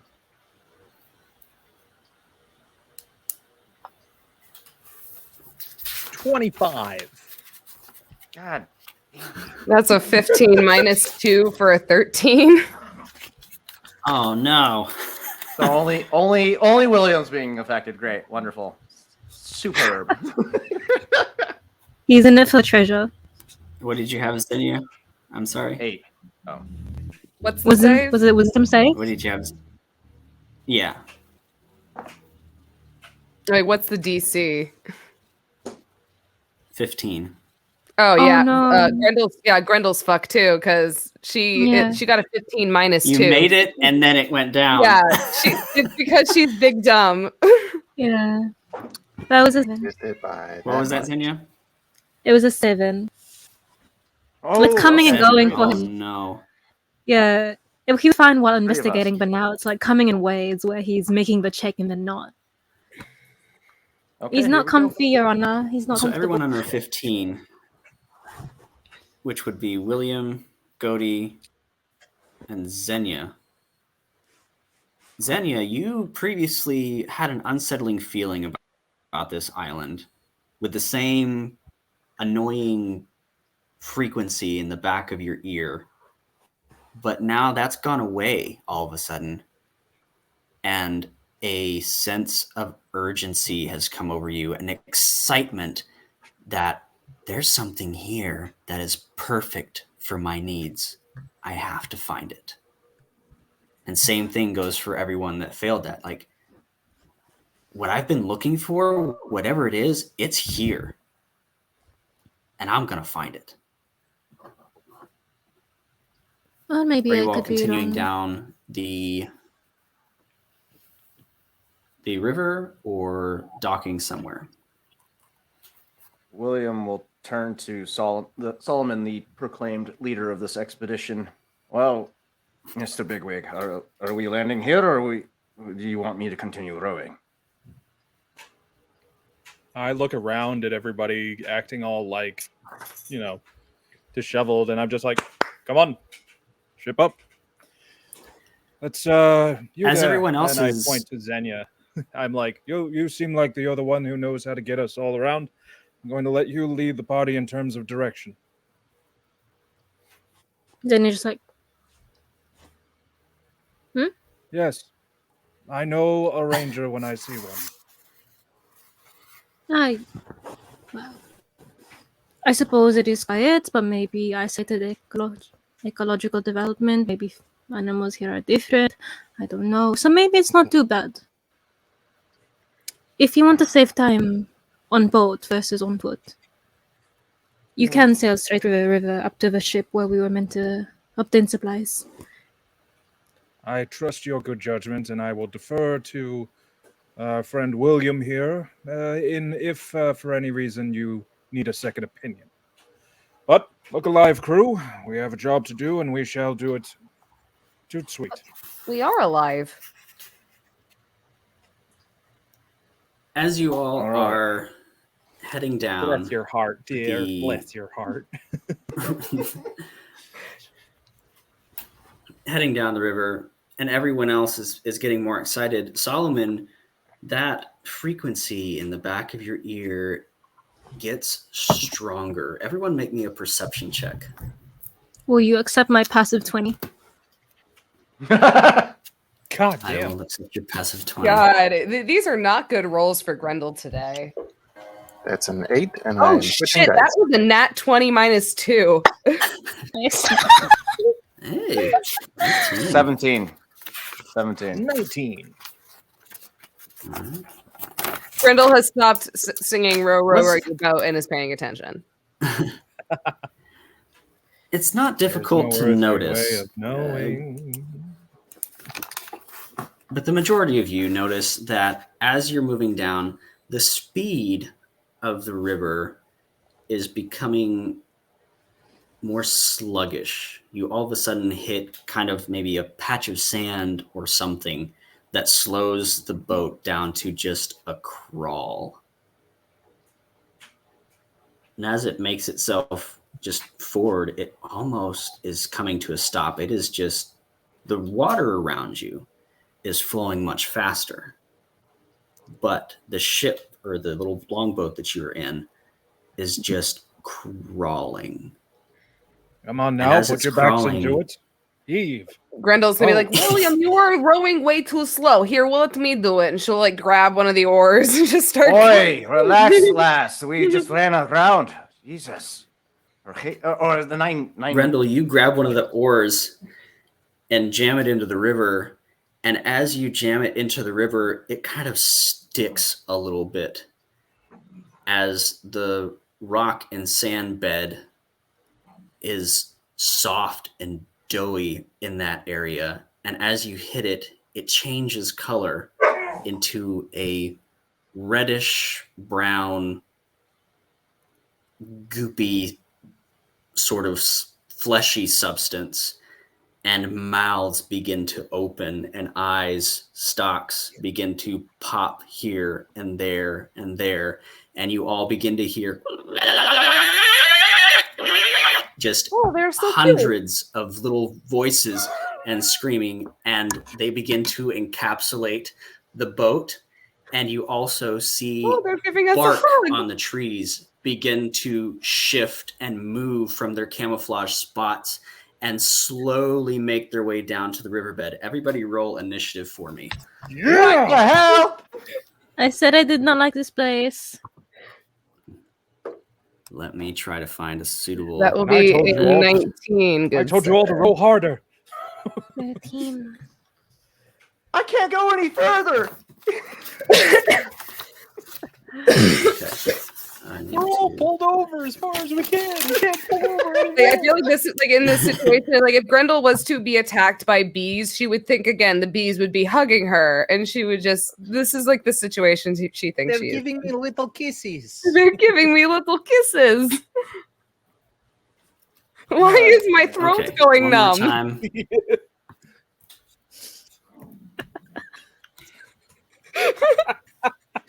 Everybody, give me their initiative one more time, please.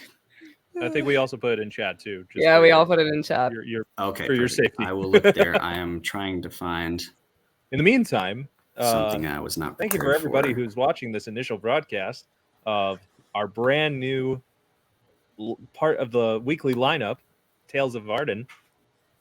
Bi-weekly. There are now 4 GMs on one screen at the moment. Orla we. Tell them what we got on Sunday, Michael. Well, I can't exclude the others because Matt over there, he's got one. Go ahead, tell him what it is.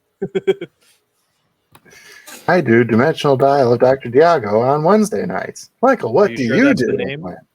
I am sure. Somebody else isn't. Tarzan. Speaking of Tarzan, Howdy, I am Daddy Tarzan on all social media platforms, and I host holiday one-shots and various other one-shots. yes. And I'm Mike. I do our fun little Weird West campaign called Frontiers of Eberron, where I've made everyone completely batshit insane about what the conspiracy is going on in our town. And I love it. Dude, I am JJ. feral for next session. I am feral for it. And we have to wait 2 freaking weeks. Oh yeah, because All right, let's go fight some sludge monsters. My dogs are playing in the For background. the record, we also have another GM on the server Tuesday nights, or every other Tuesday night, Legends of the Shattering by... They can plug it when they're Isaac. on. I mean, if they are on. Well, you know what? They're not here right now. You never know. I don't. Quick shout out to Quirky Charcoal for following. Thank you for that. That was a thank you. Shanky. Hey, thank you. 4, 5.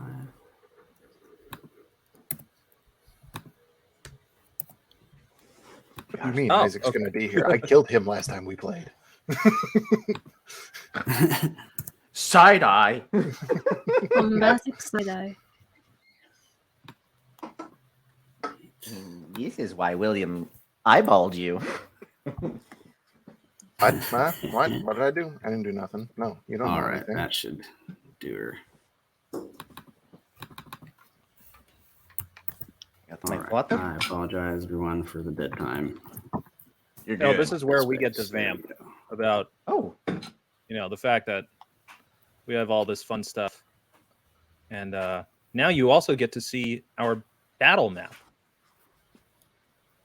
indubitably. It's not the best. I was not prepared for this particular situation. You're good, buddy. Where's my wizard? Ah, there you are. Why is the sorcerer hat above the wizard symbol? Anyway. Side Not a sorcerer hat. It's a wizard's hat. Actually, I take it back. It's a wizard's book and a So- sorcerer's hat. Everyone in the boat. Let's see if I can find a shape here. Where is the boat?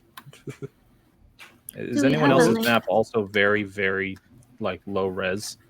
Yeah.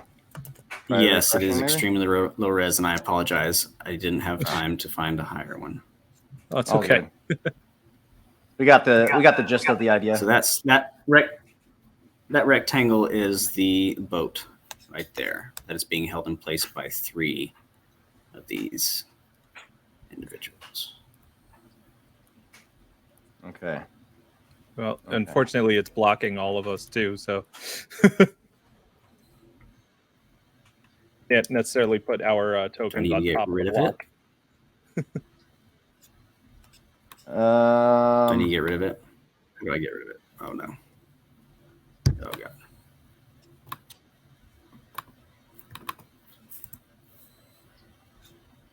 poisonous snake.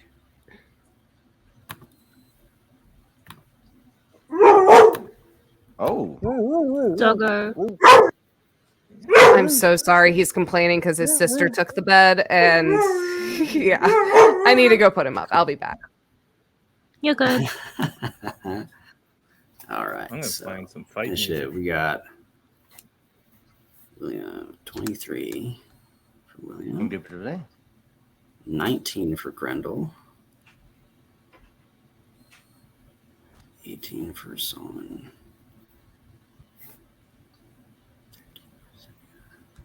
2 for Cody. 2, 8. 16. That's a lot of eyeball monsters. I would say William would be in the middle since he is the one rowing the longboat.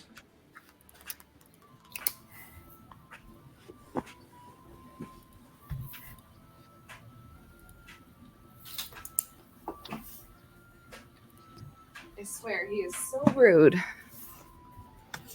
Notes.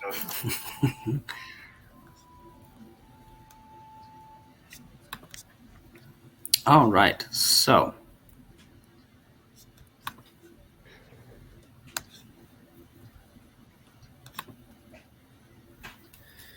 William, you are actually first up. Aye. All right, we got a bunch of chomping mouths at the side of the boat, so he throws his sword and just pokes it right over the edge and stabs this bugger right in the mouth. Go for a cutlass attack. Which one are you attacking?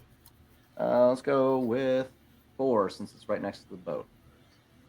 All right. It's going to be a 26 to hit. Absolutely. D8 for damage. My lovelies.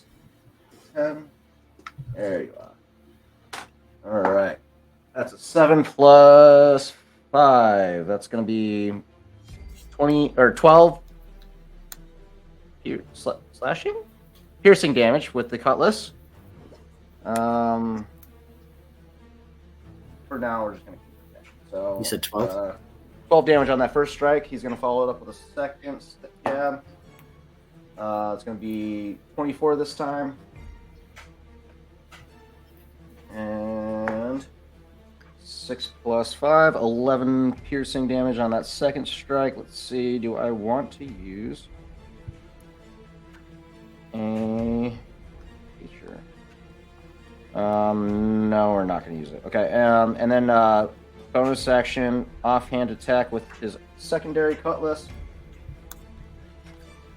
2-weapon fighting system. That's a 20 to hit. And this is gonna That hits. be... Wait, with 2-weapon fighting style, I should be able to add my proficiency bonus still, right?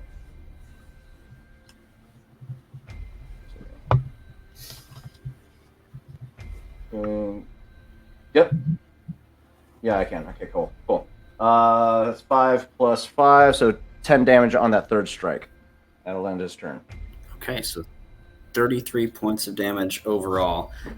You've messed this thing up. You've cut off a few mouths and quite a few eyeballs as you're hacking away at this.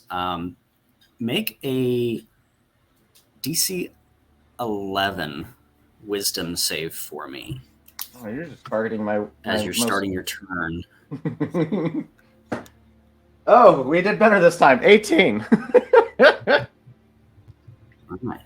Then you are good to go. We are on to Grendel. Grendel, it is your turn. You are starting your turn within 20 feet of these mouthers.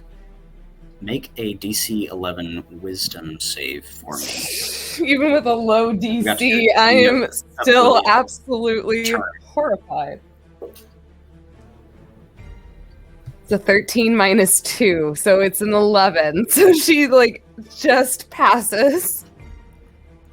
Makes it, beats it. There you go. All right. These mouths are just gibbering on, whispers and cacophony, And it's making it hard to concentrate, but you shake it off. Go ahead and make your attacks if that's what you want to do. Grendel will just be like, what does... I cannot understand. Y'all are talking too much! And she just, like, takes her great axe and is going to swing it at the closest one that be talking shit. First attack, that is a 19 plus 6 for a 25 with her great axe. Okay. And 1d12 plus 3. Where is the d? Okay, this is a d12. So that would be 7 points of damage plus 3, 10. So 10 points of damage to that one. Okay. And she will then raise her axe again and just full on swing for her second attack. And that is a 17 to hit plus 6. Mm-hmm. So 23 to hit. And for the damage on that, that will be 6 points of damage. 6, 7, 8, 9 points of damage. So 19 points of damage total with those 2 attacks. Decent amount. Anything you want to do with your bonus action movement? I will say if we're still in the boat, she probably hold an action. If anything starts attacking the boat, she will swing at it.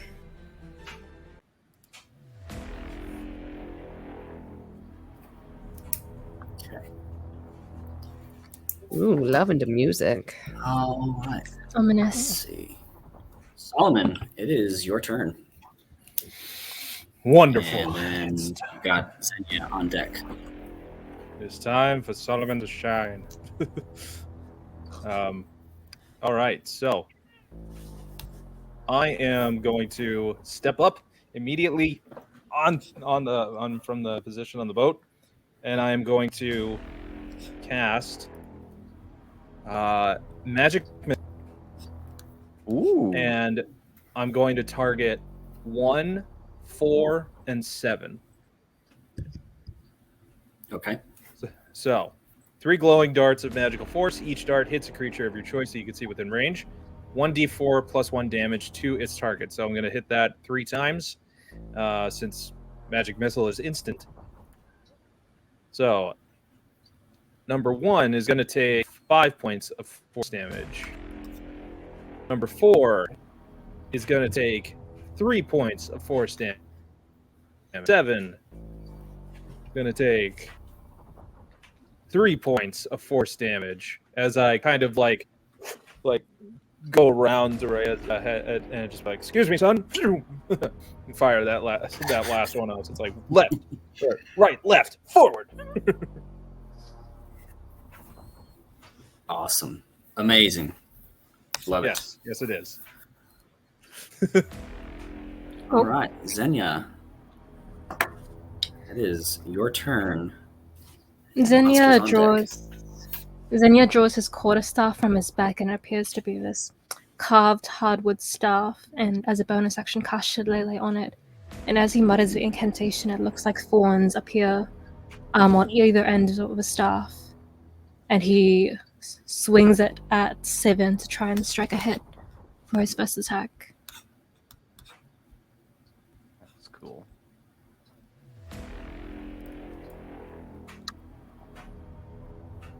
Does a 15 hit? Yes.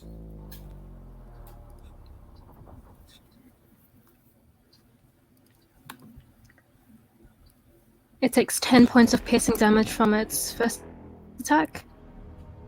And with its extra which one are you talking? Which number? 7. Number 7. Thank you. Yeah. And it's how many points of damage? I'm sorry. 10 piercing. 10. Perfect. All right.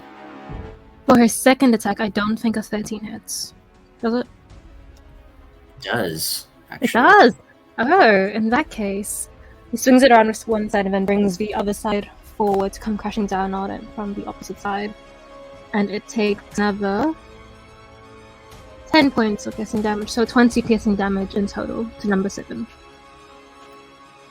20 piercing damage total. So, and I keep forgetting, Solomon, if you could make me a DC 11 Wisdom saving throw retroactively, as well as Xenia. No problem. 21. Perfect. 24. God, I love this turn. Sound competition, guys. All right. It Now I is know what the it feels first like wave of monsters' to be turn. screwing over the GM for once.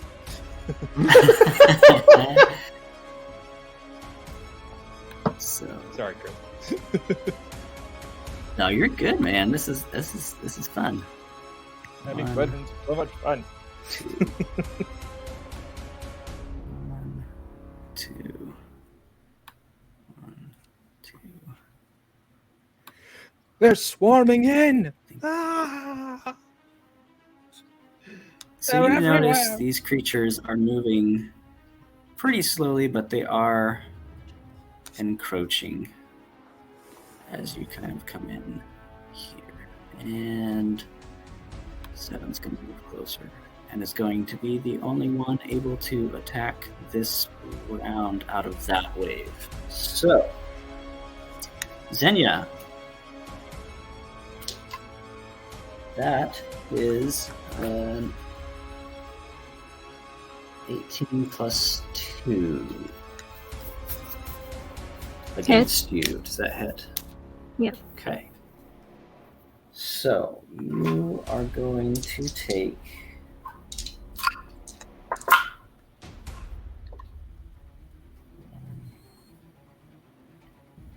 16 points of piercing damage. Ouch. Are you medium or smaller? I am medium. Medium. I need you to make me a DC 11 strength save or be knocked prone. Oh. 11 exactly. Perfect. So as it kind of meets the boat and shifts over, part of its fleshy colored body just kind of slopping over the front, its mouths wrap and like just whip over and dig into your shoulder. And it's going to swing another side of itself up into the boat. I'm so sorry. That was a natural 20. Oh dear. Silvery barbs. Oh. Silvery barbs. There it is. My man. 14 plus 2, 16. Does not hit. Yes! Does not hit. All Does not right. hit. Perfect. I will pass the So- advantage to Grendel. Ooh. That Big smash. is its turn. And out of that Pass group, advantage on the we are left-hand done. side. it is the other monsters group turn. Cool. So 1 through 5. 5's going to Oh, move. Goaty, why'd you have to go so slow? So this one's going to move up behind Good up, William. Tarzan. 3 is going to move up and attack Grendel. 1 is going to slop over for William, and 2 can only get closer. So we've got 1, 4, and 3 making attacks. We'll go with Grendel first. That is a 6 plus 2. Does not hit, I'm assuming. Nope. That is a 15 plus 2, 17. That hits. Hits. All right, so I'm going to take 5d6. That's 8, 11. Did you say 5d6? Yeah. Oh my 8, God. 11, and 2. No, 8, 11. 8, 11, and 2. 11 plus 2. It's 13. That's easy math. Come on, Chris. 13 points of piercing damage on the second attack for that one. William, Here we go. make a Yeah, never mind. That's the wisdom save at the beginning of your turn. I'm sorry. Let's see. We're going to go with William. All right. That is a 16 plus 2, 18. Meets it. Meets it. Okay. Ooh. 10, 16, 22 points of damage, piercing damage. Oh! Oh, that hurt. Okay. As it digs in.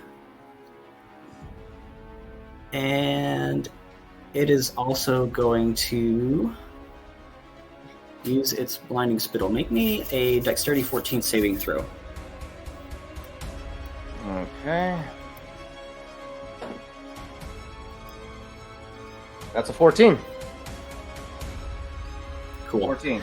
So this thing wraps around and just starts digging its teeth, just like saw blades, just rotating and grinding into your flesh. Another mouth kind of comes out and throws a glob of this spittle that just almost on impact with the air becomes a blinding flash. You're able to close your eyes just in time to not be blinded by this. Let's see. Who's within 5 feet of William also needs to make that DC 14 dexterity saving throw. I think Grendel is That'd be within. Xenia. Grendel, and Solomon. You're all inside of a dinghy or a longboat. Ah, that's only a 12. And you That's said why a the dexterity cool saving died throw? in the back of the dinghy. You said a dexterity What's that? saving throw? Yes. Yeah, DC 14. That will be an 18. Hey, what about you, Solomon? That is one hot 6. Oh! No! Yummy. And here Oh, is where Solomon. I pay for being a wizard. And Xenia are both blinded until the end of the Mouther's next turn. Mm. My That is eyes, number I need those. All right. Grendel's just So one hasn't gone with its attacks yet. So are these attacks made at advantage since you're blind, or no? I'm going to say no.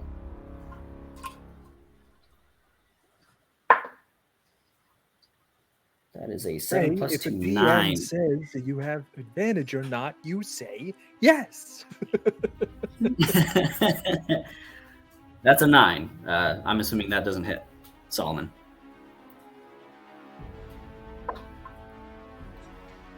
And that is a 12.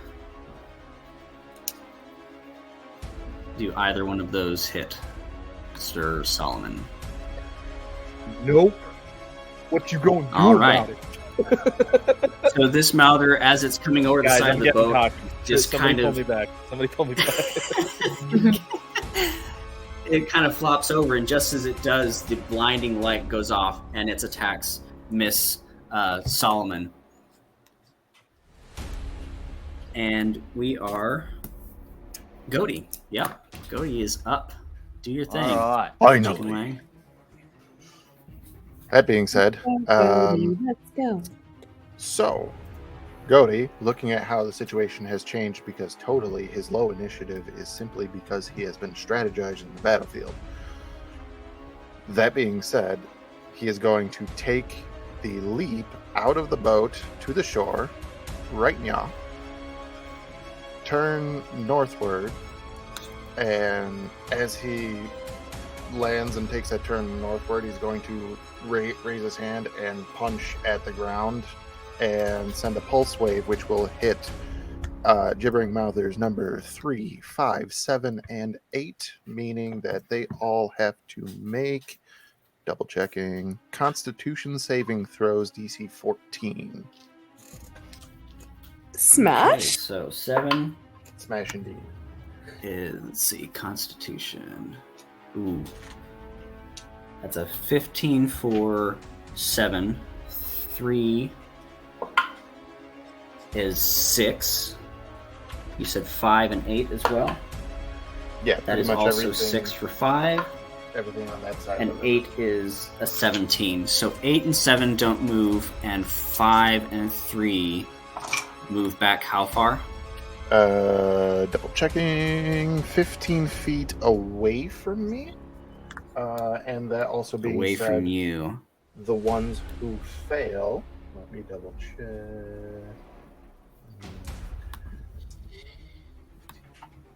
1, 2. The ones who fail take 19 points of damage. The ones who succeeded would then take 9. Saucy. Okay, so And the 5 damage 3 is- are taking Force damage. If it matters. 38. And 7 and 8 are taking how much? 19 halved is 9, right? Oh, 9. 9. 20, 30. Okay, 7's looking pretty rough. 8's looking all right. Okay. We're going to go with William, top of initiative. All right. At this time, William is going to use a superiority die to do a tactical assessment, trying to understand what's drawing the attention of these creatures and why they are attacking, because he doesn't understand what these creatures are and wants to know what's drawing them near. So I'm going to make a... You can have me either make a investigation history or investigation check as he does this.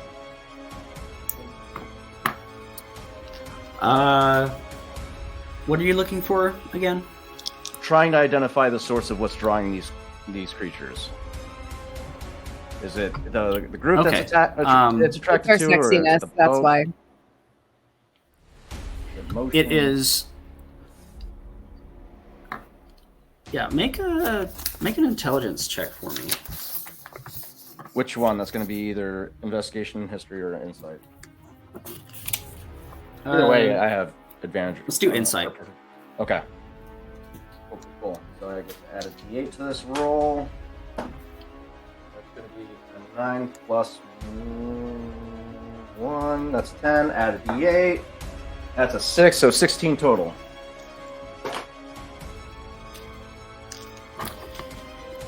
The way they're climbing into the boat and attaching themselves to you guys, you are the source that seems to be drawing them here. Okay. So we are the sort. Okay, cool. That's going to be... Does that take an action? This is a special action. Okay.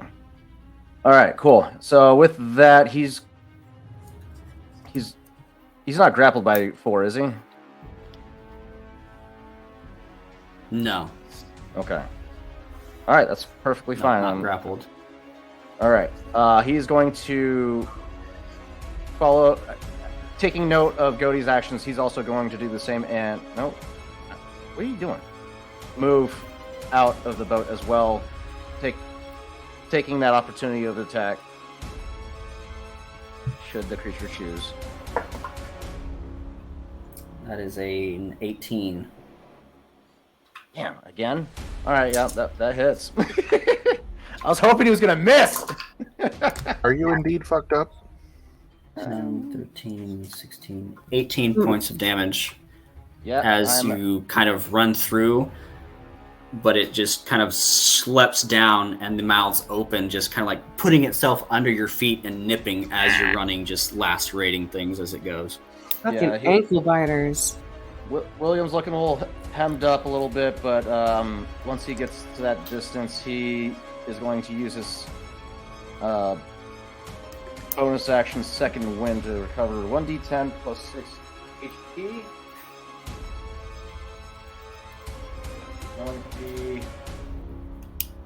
8 plus 6, that's 14 HP.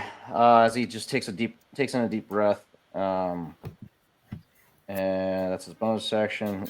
He still has 2 actions. He's just going to hold an action in case anybody... Or actually, no. He draws out his 2 hand axes and throws one at 3. And that's going to be 6, 20. That's 17 plus 6, 23 to hit. Yep. And D6. 4 plus 3, 7 damage on that first hand axe. And he's going to impose a goading attack on that creature, which he needs to make a wisdom saving throw of 16. That is a 6. Okay. Plus nothing. Cool. Target has disadvantage on all attack rolls against any other creatures other than William till the end of my next turn. Second attack, targeting 7 this time.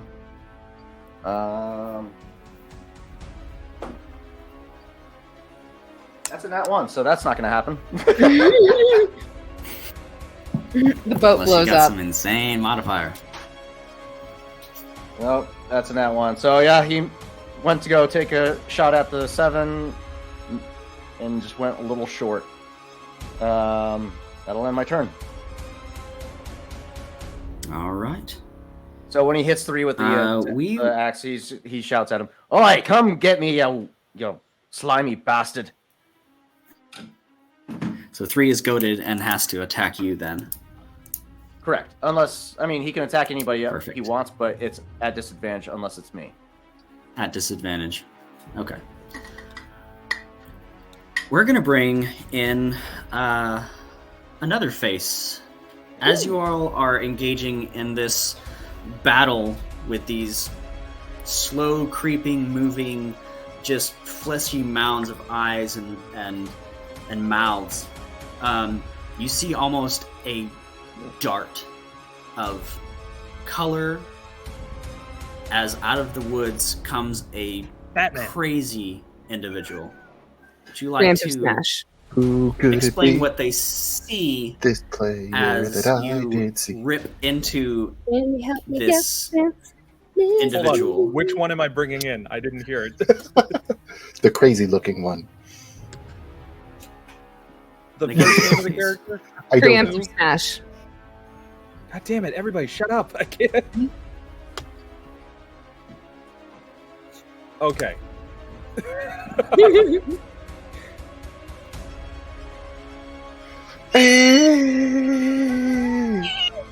You see this short little The boy. 4-foot figure just dart in, completely tackle this sludge, and just you hear as they're running, "Oh, I want to bite it!"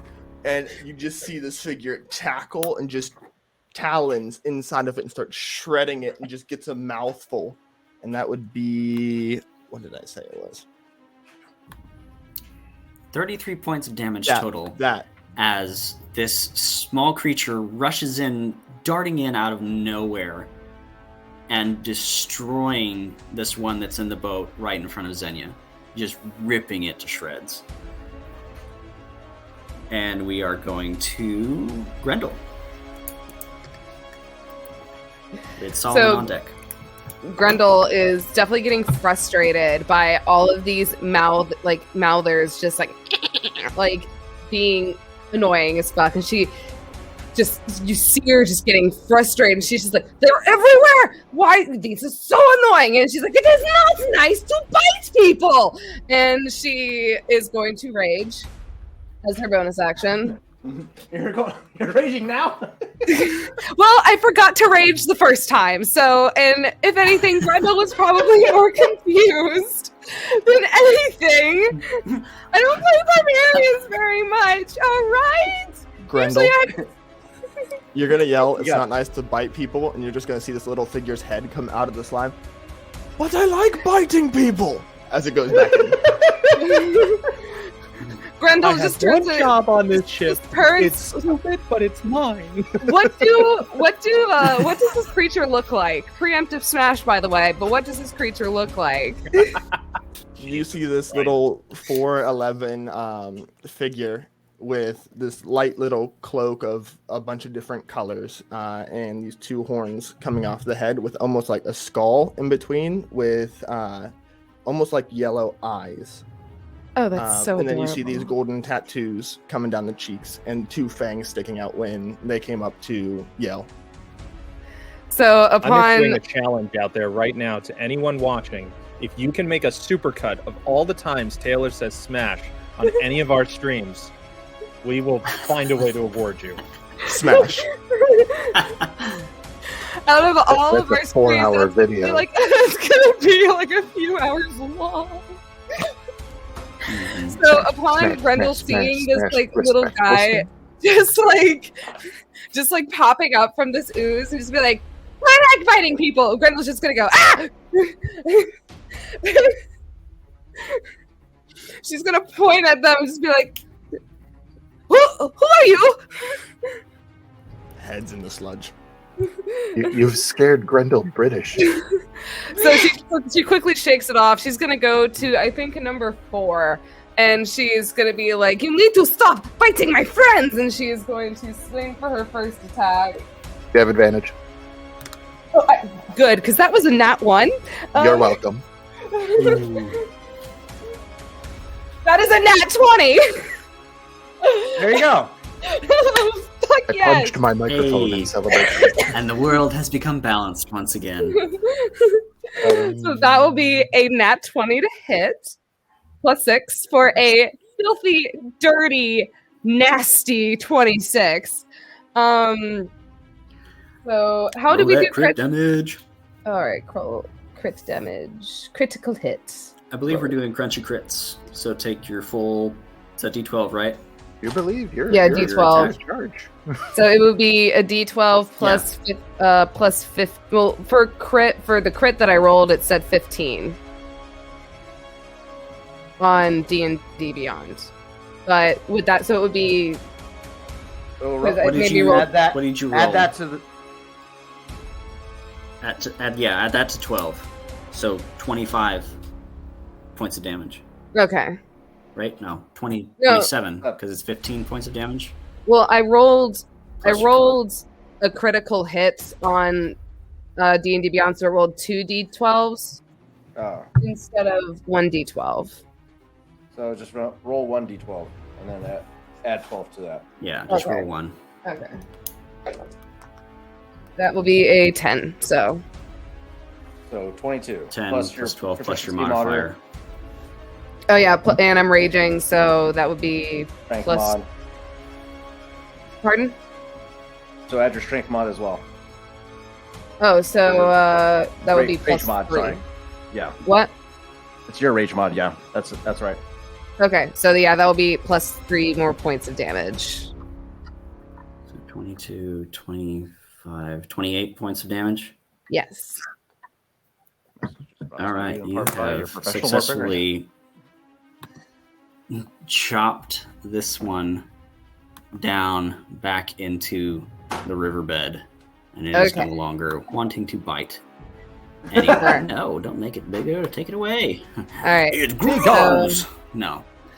For her second attack, Grendel is going. She's sitting here once she sees this, and she turns and she's going to turn to, I think, number 3, and she is going to literally just doom, and she is going to punt and just punch this thing with an unarmed strike.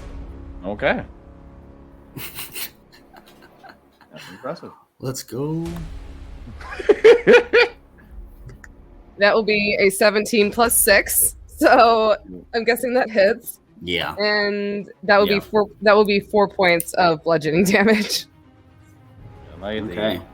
Half-orc class angry. You're gonna pay for that, lad. All right. Solomon, it is your turn. Okay, still blinded? Still blinded until the end of the Mouther's turn that blinded you, which was 4. Was Xenia blinded So as it well? has no turn anymore. Oh, okay. Yes. So you and Xenia are both So since blinded. it's dead, is our sight back? Because technically they yes. have no turn. Yeah, I would Okay. say so. All right, Yep, cool. They have no turn. So upon Grendel smashing out into the ground, your eyes clear and you are good to go. Can I? Okay, so. I don't know, can you? Well, it's weird because I don't want to hurt Xenia, but I also need them to get out of the way to do the thing in order to hurt others.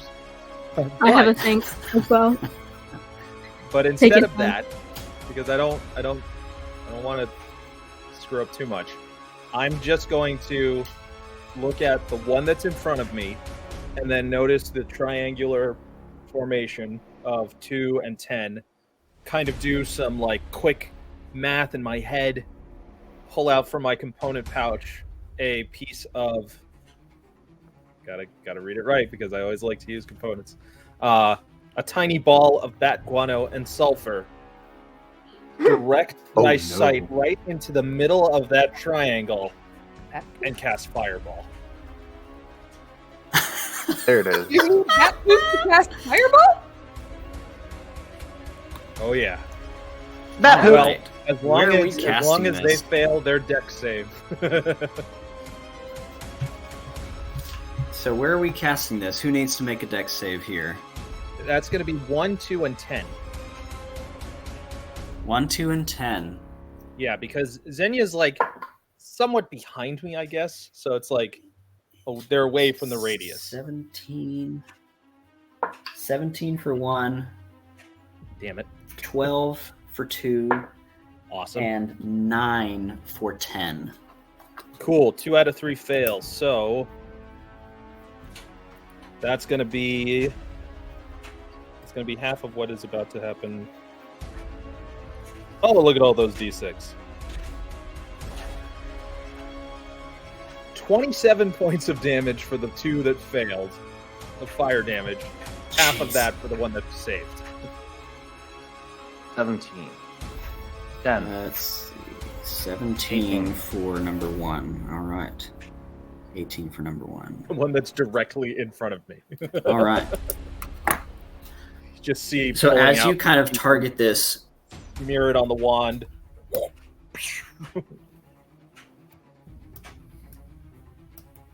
perfect. All right, Always wanted to do Xenia.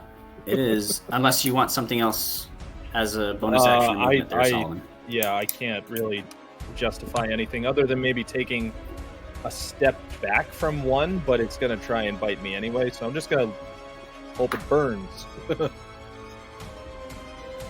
As you kind of try to take a step back, you notice that if you were to move, you wouldn't get quite as far as you thought you would. Yeah. Then I shall just unfortunately stay put, but brace myself. Okay. Xenia, it is your turn. Xenia sort of reaches a hand out directly in front of him towards the river and mutters an incantation. And as he does, you see these giant horny vines shoot up from the ground as he casts Entangle and try to wrap around the creatures within a 20-foot cube. So, can 8, 10, 3, and 1 all make a Strength 15 saving throw?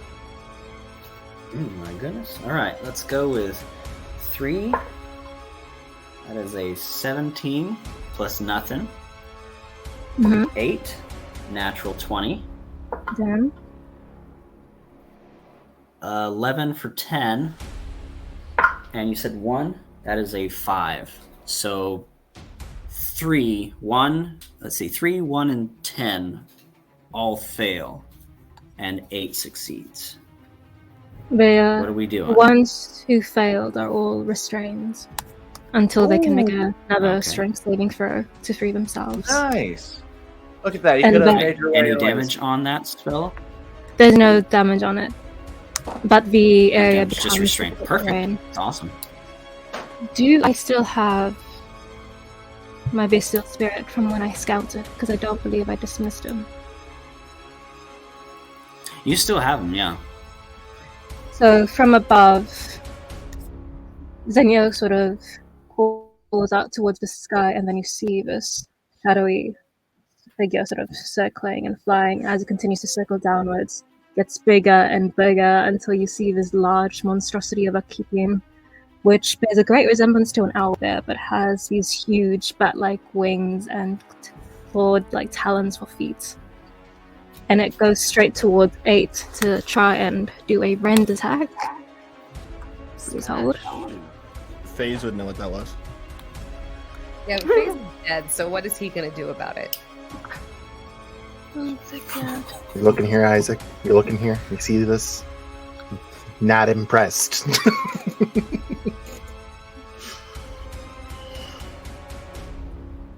That is a 25 to hit for.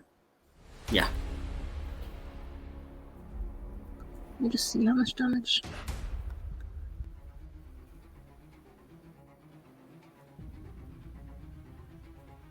Nine points of, I believe, that's slashing damage. As it turns on number 8. number 8 and they talons into it. Okay. Does its pass, rips off an eye stalk or two. And that will be Xenia's turn. And all right. It is 5, 8, 9, and 10. So 9 is going to creep in 10 more feet. 10 is going to creep in 10 more feet. And 8 So the fireball is going didn't to kill creep any of those? Okay, so the ones you cast fireball on was 1, 2, and 10. let's see, 1, 2, and 10. 2, 10, and 1. With that, they're smoking and they look pretty rough. But Good. as you Good. see the outside charring, it begins to like fold and put like new skin, like rotate the charring into itself, and eventually rotates back out. You can still see parts of it charring, but it's turning into itself and kind of trying to hide those areas that have been hurt, as it's turning more mouths and more eyes out as it's moving around. Yeah. It is, so that is their movement, and that is all they can do for now. Let's see, unless, oh no, they can do that. Cool. All right. So 8 is going to shoot a blinding spittle at Grendel. Make a DC 14 check for me. Wait, did you say, What kind of blinding saving spell? throw? Blinding spittle. Spittle. Never mind. So dexterity. Yes. Okay. That is a natural 20. Yeah. Here we Nope. go. No problem. As it tries to throw it, it actually throws it into number 1 in the back of its head, and they kind of like turn to each other and scream and like hiss. 9. Oh my god. 9 is going to throw one at Solomon, and 10 is going to throw one at Xenia as well.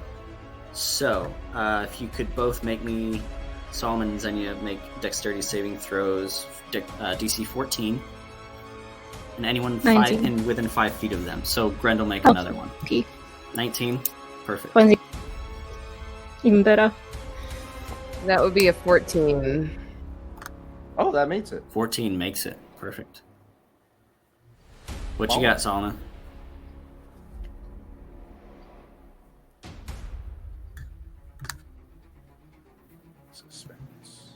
Who are you talking to right now? Solomon. Okay. Sorry, I missed the save, what it was supposed to be. DC 14, dex save. Also make one, yeah, you're Dex. within 5 feet Okay. of Xenia. Yeah. So Nagendra, make one as well. Sorry. That's Seven. How much Eight. was that, Solomon? I missed it. 8. You are blinded once again. God damn it! 17. 17. Is it because I'm wearing glasses? No problem. I'm wearing glasses, dude. Yeah, I know. Have Um, some sympathy. The light doesn't bother your eyes whatsoever, Nagendra. Just gonna like look at it. And I'm going to bite you next. is It's not nice to bite people. monsters Full bite. 1, 2, and 3's turns. So, Grendel, Can Actually, no. Can Nagendra like turn and growl at number 3? Free action, absolutely. Cool.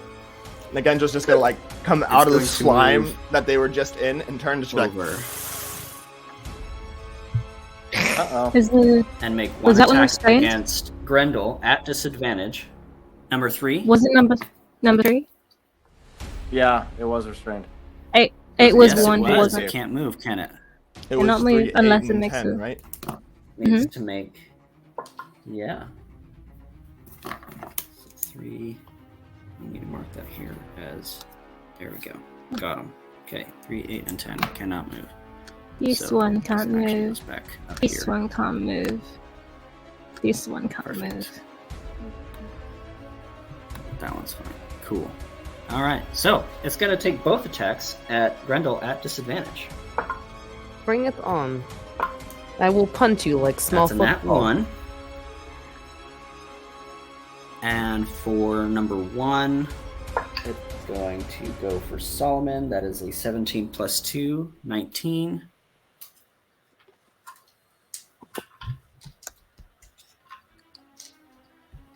Does that hit you, Solomon? Number 1 also still restrained. Restrained, Yes. you can't make A attacks. 19 would hit me, yes. Can't make attacks. Or you just can't Yeah. move. Grappled, you can make attacks at disadvantage, but in restrained, Restrained, you you can. are. Oh, yeah, never mind. You My can't bad. make attacks. Yeah. So, Movement speed. Movement speed. Got Yeah, it. restrained just Movement makes speed your is reduced speed to 0. Got it. But it can make attacks, but the rolls are at disadvantage. Yeah. That's the. They are at disadvantage, so I have to roll that 19 again. That's a 9, so that's actually pretty good. And 2 is going to move in and not quite get there. All right. Let's see. Goaty, it is your turn. So, seeing as the pulse wave did push the enemy back, and then my allies were able to make a nice defensible line, Godey's next job in the back line is going to be to cover the flank. So, let me just double check ranges on spells real quick. Yeah, we're good. Creature number 9 is going to need to make a Constitution saving throw, DC 14.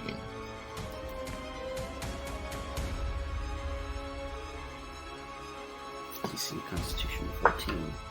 That is a 17 plus 3, my good sir. Crap. 20. That means that Frostbite does no things to it. That was a fun turn. By the way, Chris, there are so many All right. things that being blinded has screwed me over in being able to counter the failed saves. Like, Oh, if it was no. anything but being Good blinded, point. Silvery I would've- Barb's that save. I would have had your ass if it was anything but being blinded. If sight Good. wasn't so integral. Thank you very much for reminding me, Michael. I'm going to Silvery Barb's that save.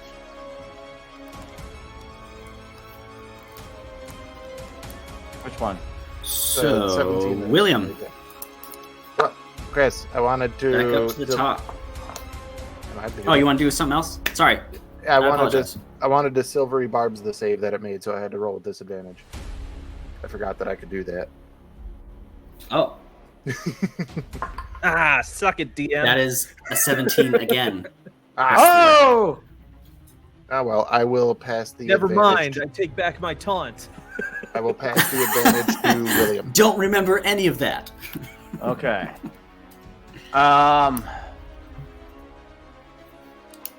William will at this time pulls his rapiers back out, or not, his cutlasses back out, and runs up to next to Grendel, attacking the restrained goop, which will give him advantage. We're gonna do the 3 attacks. Okay. It's going to be a 19 plus 8, 27. 8, correcto. Si se puede. Órala, güey. 9 damage on that first strike. Second strike. Oh, no. That's a 2 plus 8, 10 to hit. That hits. That hits. Holy These are shit! squishy, mushy little things. They hit hard though. They do hit hard. They do. 6 damage on. Yeah. 6 damage on that second hit. Third with his offhand cutlass. Again, going to be 24 to hit, and then that's 1 plus 5, 6 damage on that third hit. Do I want to impose a maneuver? Oh, he did. So you, okay. with each strike, you see this thing move a little bit less. So you're just smash, and it kind of like leans to one side, goes to like open another mouth, and you slam it again, and it just every time you hit it, it just moves a little less until it's just there and just not moving anymore. Gotcha. So yeah, he's just quink, quink, quink, and then just drives his cutlass through the eyeball, draws back, and that will end his turn. All right. Spicy boy. Spicy boy. Oh, I didn't do any of that. Oh well. Okay. It is Nagi's turn. You all see just Nagi, well, you wouldn't know it's Nagi, but this figure climb out of this ooze, look around. Which ones are more damaged? 5, 8, and 10 out of those 3. We got 5, 8, 10, 2, and 1 that are all damaged. 10 is restrained. Get advantage on those attacks. 10 and 1 are restrained in vines and thorns. Nagi's gonna run up here, turn around and face 8, and just scream. Ah! And as she does, you'll see just a beam of light shoot out of their mouth. Okay. And 8, 1, and 2 are all gonna have to make a dex saving throw. Yo, you straight up pulled a banshee on these things. So I said 8. Connect 4, bitch. One of my favorite. You said X-Men what? movies. A dex save? Dex save. Oh man, that is a 7 for 8. Okay. A 6 for 1. Okay. And a 17 for 2. That makes Okay, so sense. all but that one So fails. And that would be 19 Yep. radiant damage Oh. and 9 cold damage. Oh. As you see one just pure Nice. white beam shoot out, and then like a light blue circles around it. What kind of fucking spell was that, man? what's And- what's that total for me? Total, that would be the 19 radiant, and then did I say 8 or 9 cold damage? 9. Okay, so that would be 18. That's a 27. 26. 2 9s and an 8. 26. That's easy. And then 2 takes half of that, correct? Yep. And you all will just see this figure kind of like panting, glance around and realize just how many people are here. And you'll just hear, Rags! Rags, there's people! Could we bring in our last person this evening? My God. We got the whole crew in here. Let's go. You're muted. I'm muted. There I'm you muted. go. I fixed it. So as Nagendra screams for Rags, you'll see this giant muscular woman just stand up from behind the brush, and Smash. she is 7'6", 300 pounds. Double smash! And she just sort of steps kind of over the brush, these really hard, deliberate steps, and she'll just call down, and she'll go, Nagendra, what is wrong? You've been doing fine this entire time. I told you I wanted to hang back and observe. Well, I just realized how many. And then she'll kind of like look around. There's real people here. Like real people. Yes, Nagendra, it's been a very long time since anyone's landed on this island besides me. Anyway. There comes a moment in I everyone's life when they realize all of a sudden that they're into something they did not know they would be before. Giant woman. Just gonna throw that out there. I'll leave it be. So, as Nagendra has been explaining about there's too many people, Ragnar will then be like, well, I suppose we might as well get it over with then, eh? And if I can assume Chris... Oh, can I drag it? There we go. Did I come out somewhere vaguely over here? Okay. Yeah, I would say so. Okay, just checking. Because what Ragnar will do is she will just immediately brandish this.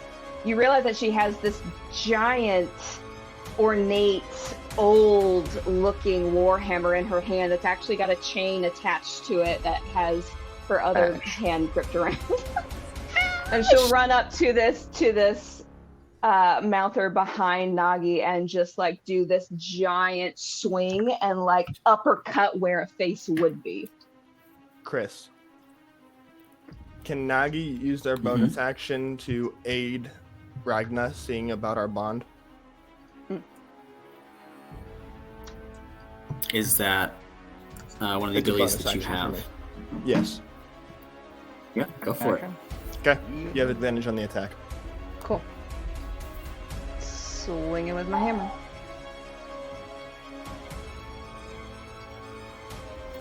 $17, sir. 17 hits. Rolling for bludgeoning damage. 12.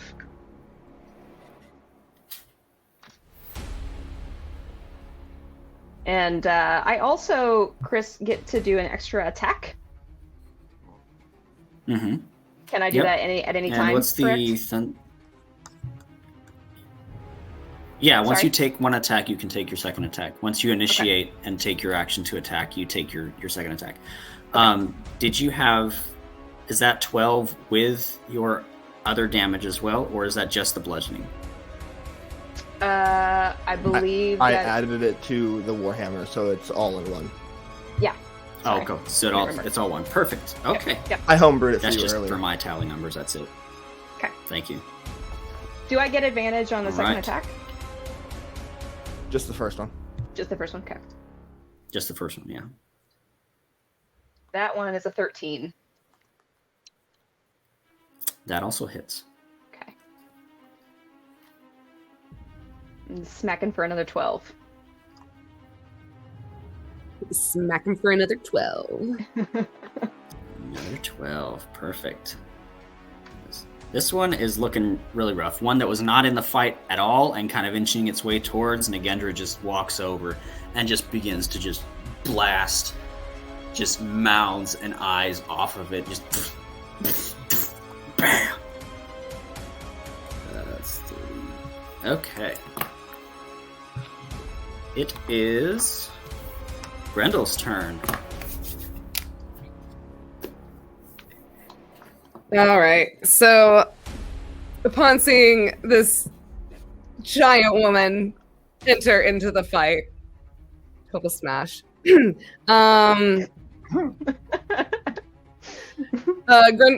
Grendel, seeing that it's not 8 and 5, I don't have my glasses on. 8 and 5 are being handled. She is going to turn to 10, and she is going to skadoodle her little way over there. Not really. She's going to run, and she's going to swing her battle axe, her great axe. It'll be a 19 plus 6, and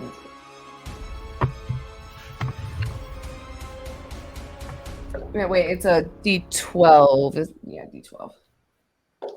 Mm-hmm.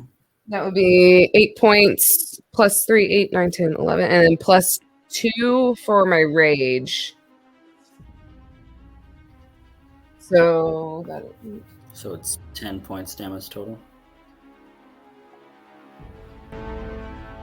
Well, it was 8 plus 3, and then Plus the plus 11. 2. And then plus 2 on top of that. So it's 13 total.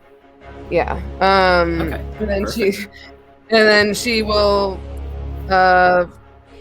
as a bonus action, she will frenzy attack and then go in for her next attack.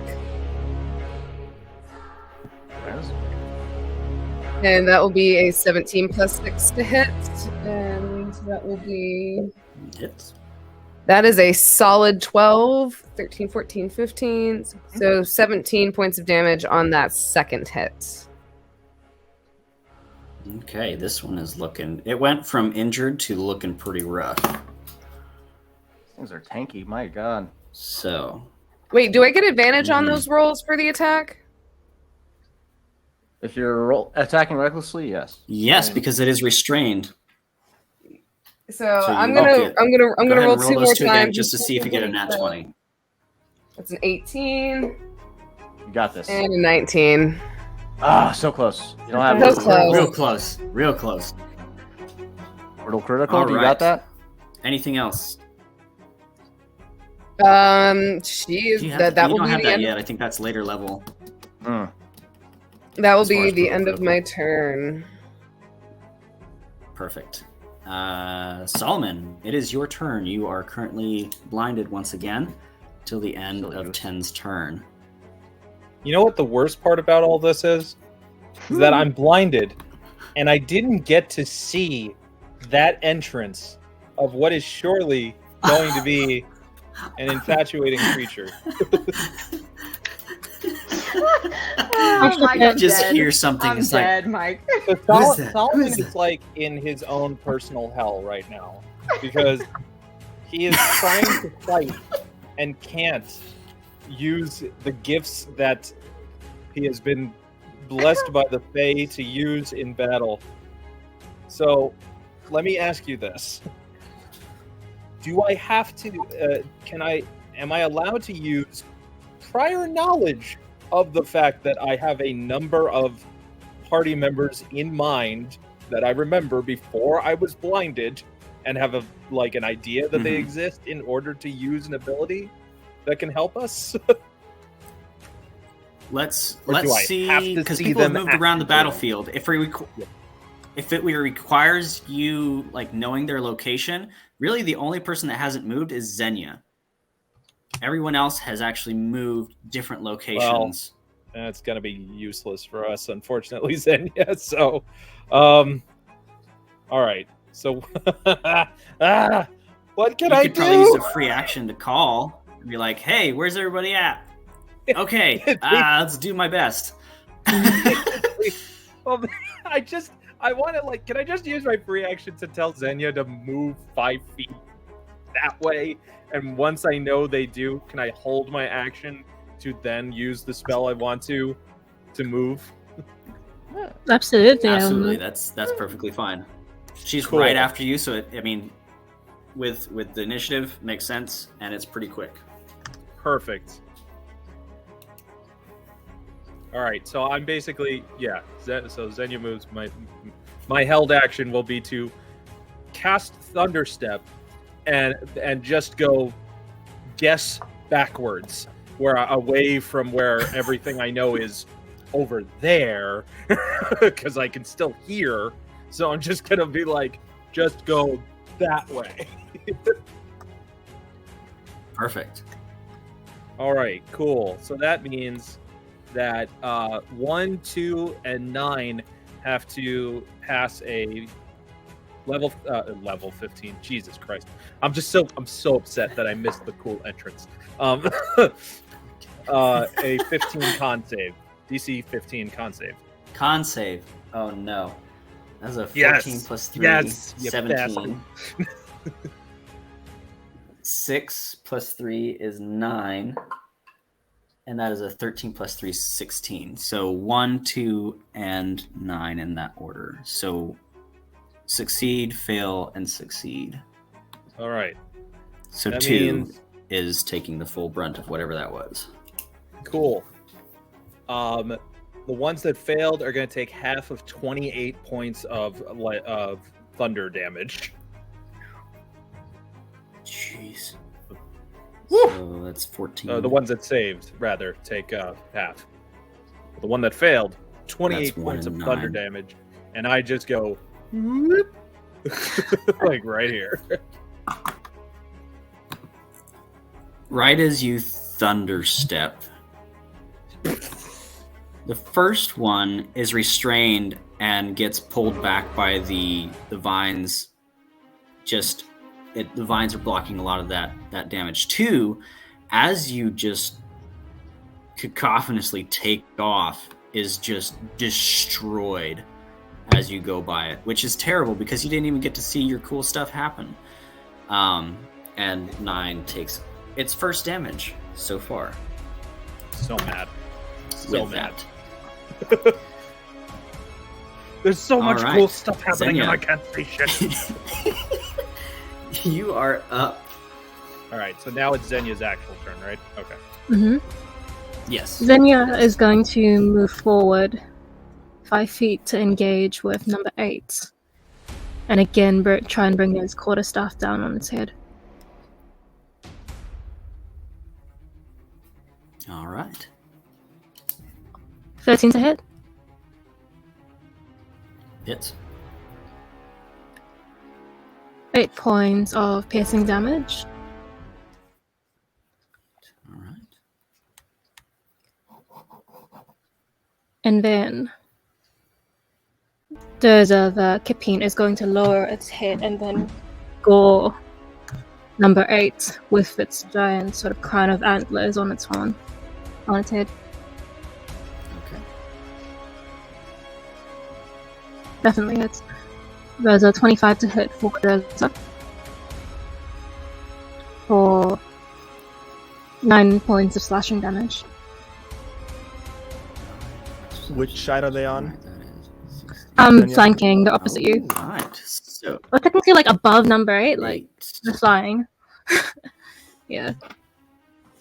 So as it kind of gouges, it just sinks into it, and 8 is gone. All right. Anything else?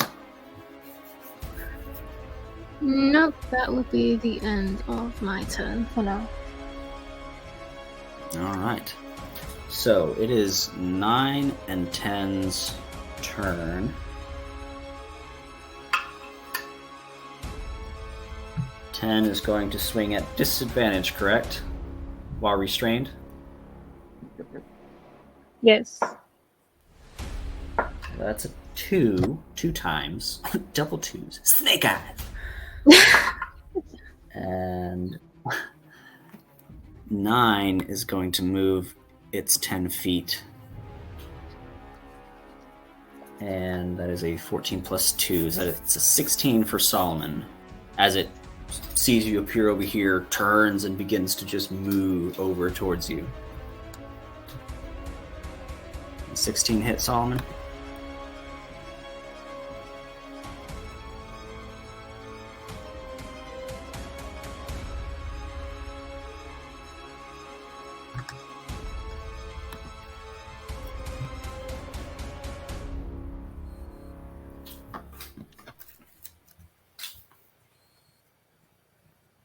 Solomon.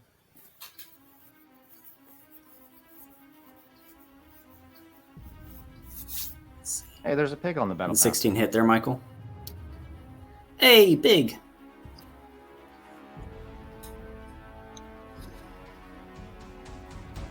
You're muted, 16 Michael. hit. I keep okay. Sorry, everybody always ends up That's all right. talking over Chris, and I don't know what he's saying. Does a One more 16 time. hit your Just AC? Chris. 16 hits. Yes. Right. 2, 7, 12 points of piercing damage on its first attack. And that is a natural 20, good sir, on the second. And wizards are very Uh-oh. squishy, aren't they? Very squishy. Oh no. So 5 to 6 is 30. Did I hear the net 20 word? Yeah. Yes. Silvery Silvery barbs. barbs. My last. Silvery barbs. Okay. That was about to be brutal. My last first level spell. I heard That lots is of a dice. 18.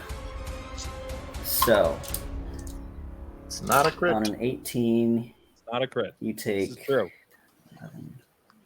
14 more points of piercing damage from number 9. I will pass the advantage to the new Goliath friend on the field. Smash. We actually now have somebody who's Is that taller a than Grendel in the party. Reaction? Or is that just something you can do whenever? It's what Silvery Barbs does. You give somebody a Yeah, it's the disadvantage, but then same. you also give. Oh, somebody you a actually give some. disadvantage. It's part of it. Very cool. Yeah. I didn't know that part of Silvery Barbs. I it's thought why it was Silvery unique on Barbs somebody is else. like- for sure. One of the most broken spells in the game. It's awesome. I love And it. now Actually. you have to it makes I things fun. absolutely love it as well.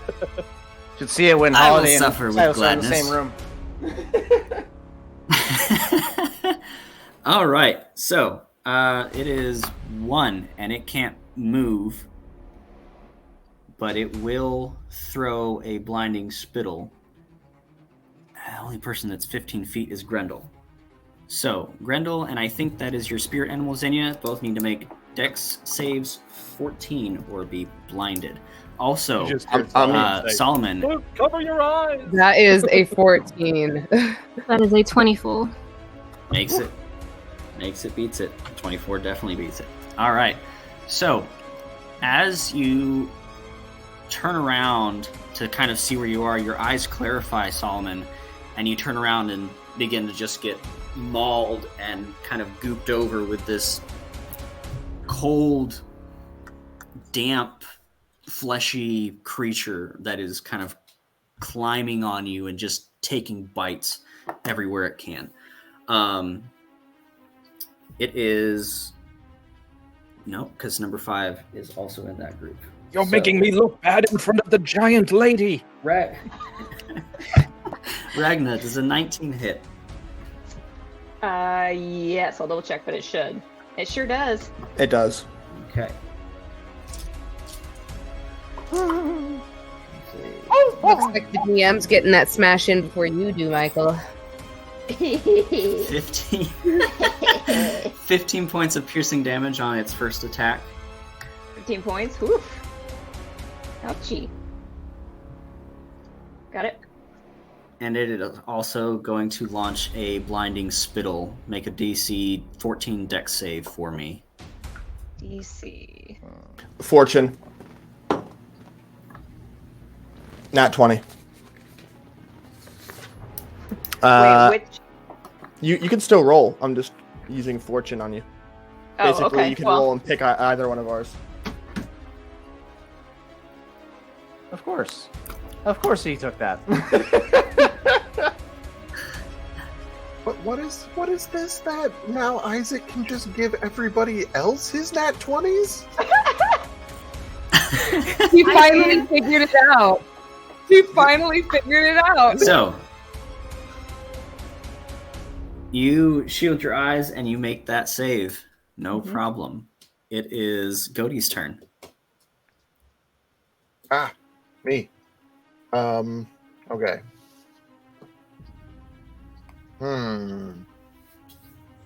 Looking at the battlefield. So I was trying to hit 9. No, that's going to make sense. We're just going to try on number 9 again with the frostbite. Constitution saving throw 14. That is a 9. Beautiful. So, yeah, this thing is surrounded by a bunch of cold as he takes 9 points of cold damage.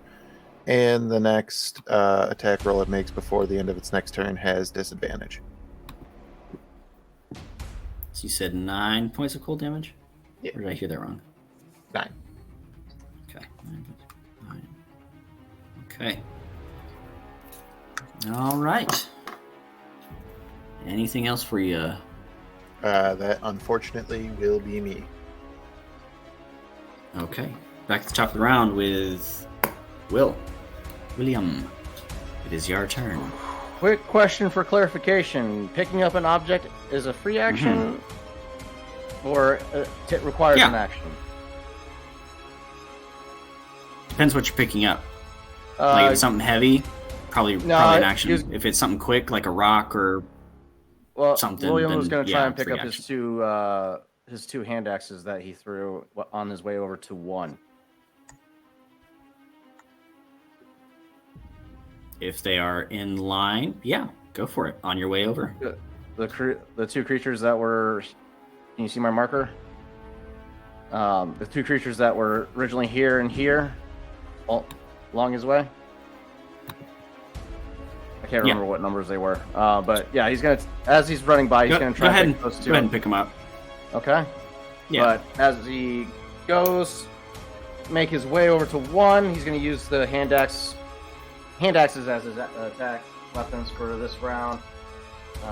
They are both, or the creature is restrained still, so we're going to roll at advantage. The 16 to hit. It's a D6 for damage. That's going to be a 1. You silly bitch. 4 damage on that first attack. And it's exactly what you needed. Oh, he did. Okay, cool. Exactly 4 points. That one was so rough, restrained, and just... All right, how far did I just move? I moved 15 feet there. I got 30 feet of speed, so... Oh, shit, I can make it to the 10. All right, cool.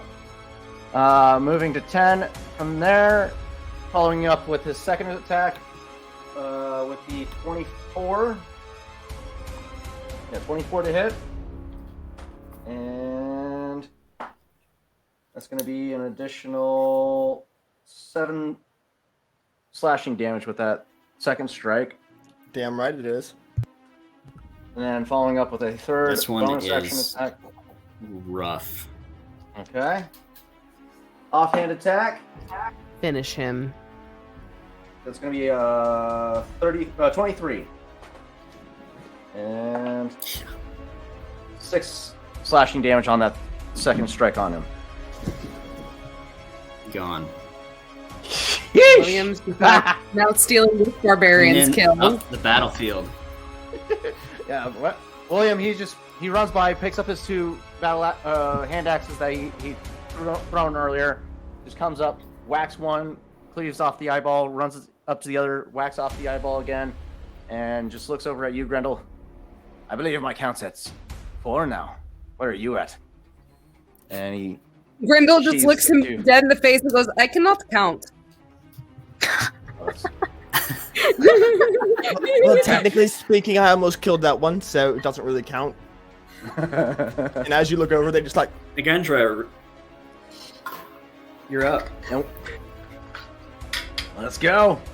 Nagendra's going to turn and look at Ragnar. So, do you need me, or do you... Nagendra, when have I ever needed you for a mouth there? Go, get the other one. Fine. I have this one. It's smash. Let's see.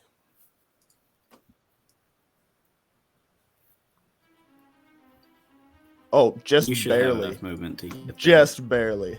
Just barely, I think. Just barely. That's exactly 30 feet. You'll see Nagendra run and just jump over the water, just like float in the air just a little bit, and then land on the other side and attack this thing. Long ass leap, dude. Dude got springs in his kneecaps. 17 hit? Yeah. Be 8 slashing damage. Another 17. 10 slashing damage. And then does a 16 hit? Yep. Cool. And that'd be 9 piercing damage as they go in for the bite. Okay. So you've taken this thing from looking hurt to pretty rough. And just slashing and clawing and biting this thing right in front of Solomon, just ripping pieces of flesh off and just You're a little carving down into bastard. it. Solomon, you're just gonna hear just the sound of chewing. It just slime getting just torn and thrown in these little growls. And Nagendra's gonna turn and yell, Ragnar, make sure you kill it this time. Aid as a bonus action. Shots fired. Nagi, when have I ever failed to kill anything that I have set my sights on? Thank you very much for the help as usual. There was that one time. Nagendra, focus. Okay, I'm sorry.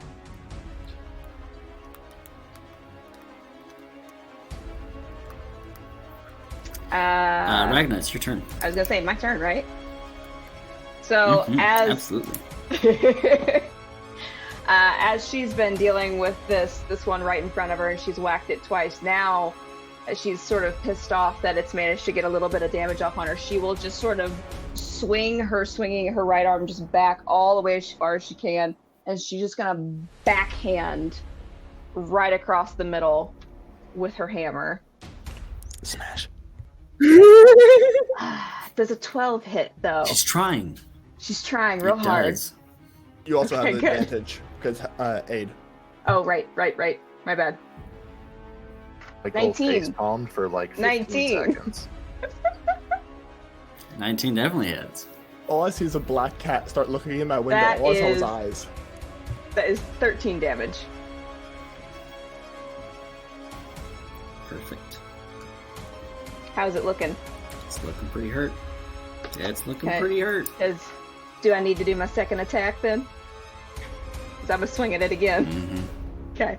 So as she sort of backhands it, she's just gonna just take all that momentum and just use that torque and just bring it right back across. And she's just gonna slap it twice where a face would normally be. Gotcha. 23 for Absolutely. 15 damage. 15 damage. Yep. That's so close. Ragnar, do the thing. Do the All thing. right. Look at Discord. Do the thing. Oh. Which thing? The secret. Oh, that's right. We made it separate. Never mind. Hang on. And with that last hit, as she comes back across, she'll also use one of her thunderclap charges. Clap them Okay. cheeks, girl. Let's go.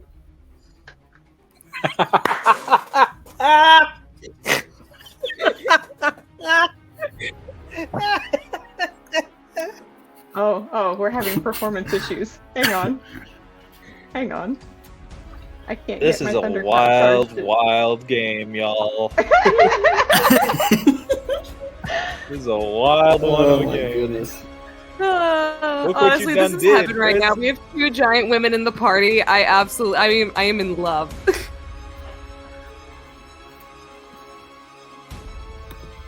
Well, I can't get the charge to go, but I'm going to use one of my thunderclap charges, and then I'm going to roll for the effect. Just make it clap.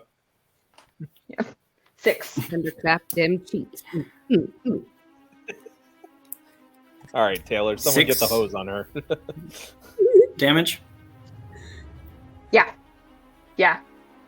And Okay. then That is Each creature exactly within- what you needed on number and then within 100 feet, if your remote also does each creature within range other than me must succeed on a Constitution saving throw or take 1d6 thunder damage.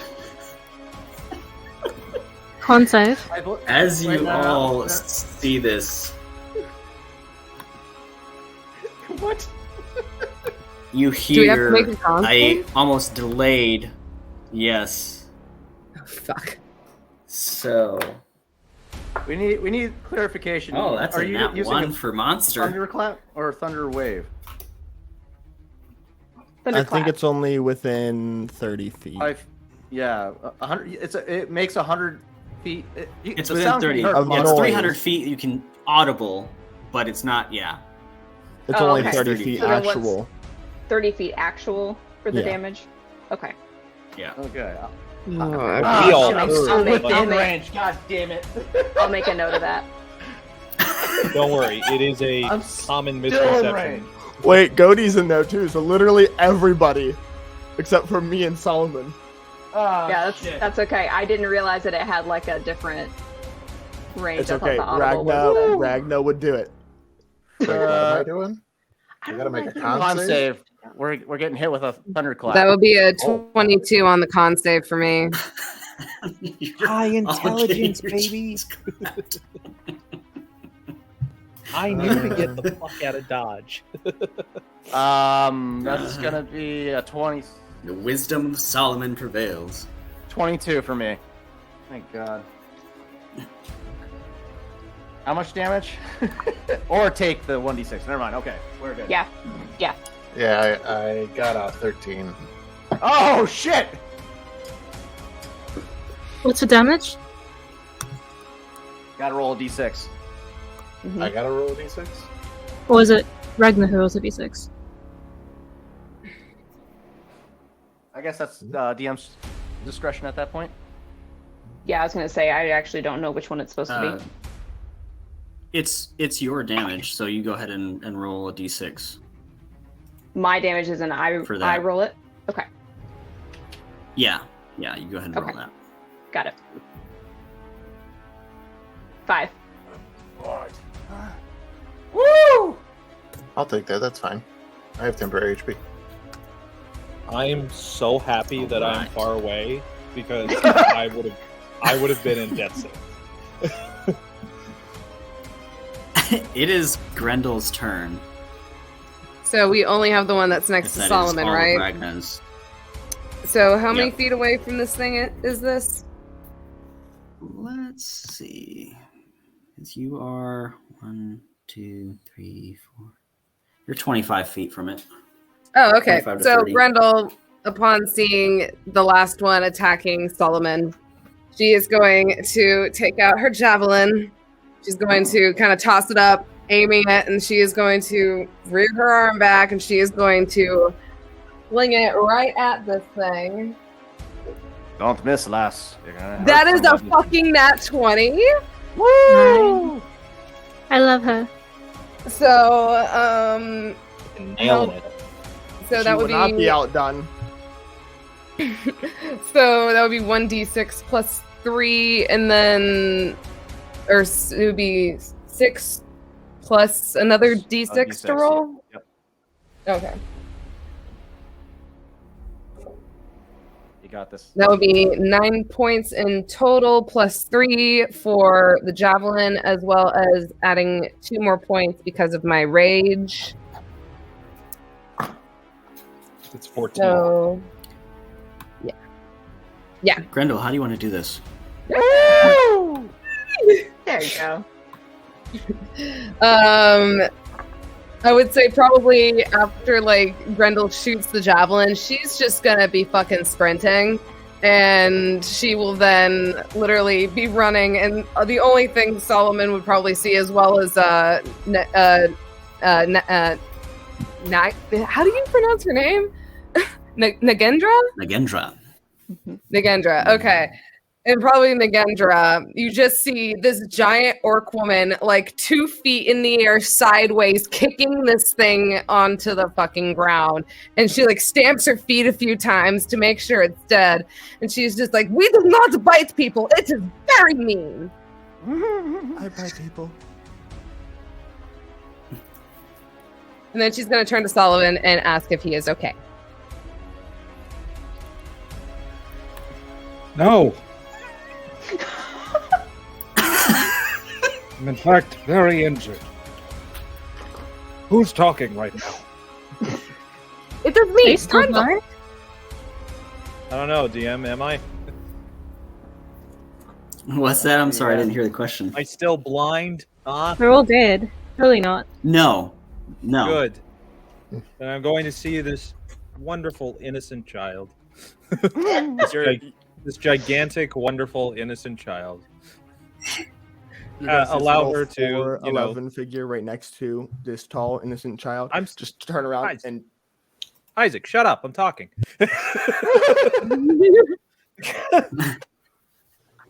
Respect your elders.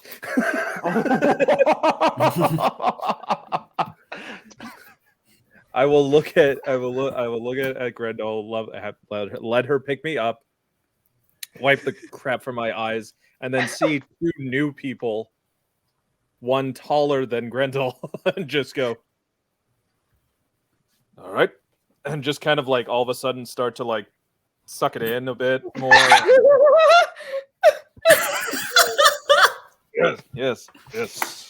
Grendel's just gonna Wonderful turn job, to everyone. the Wonderful job.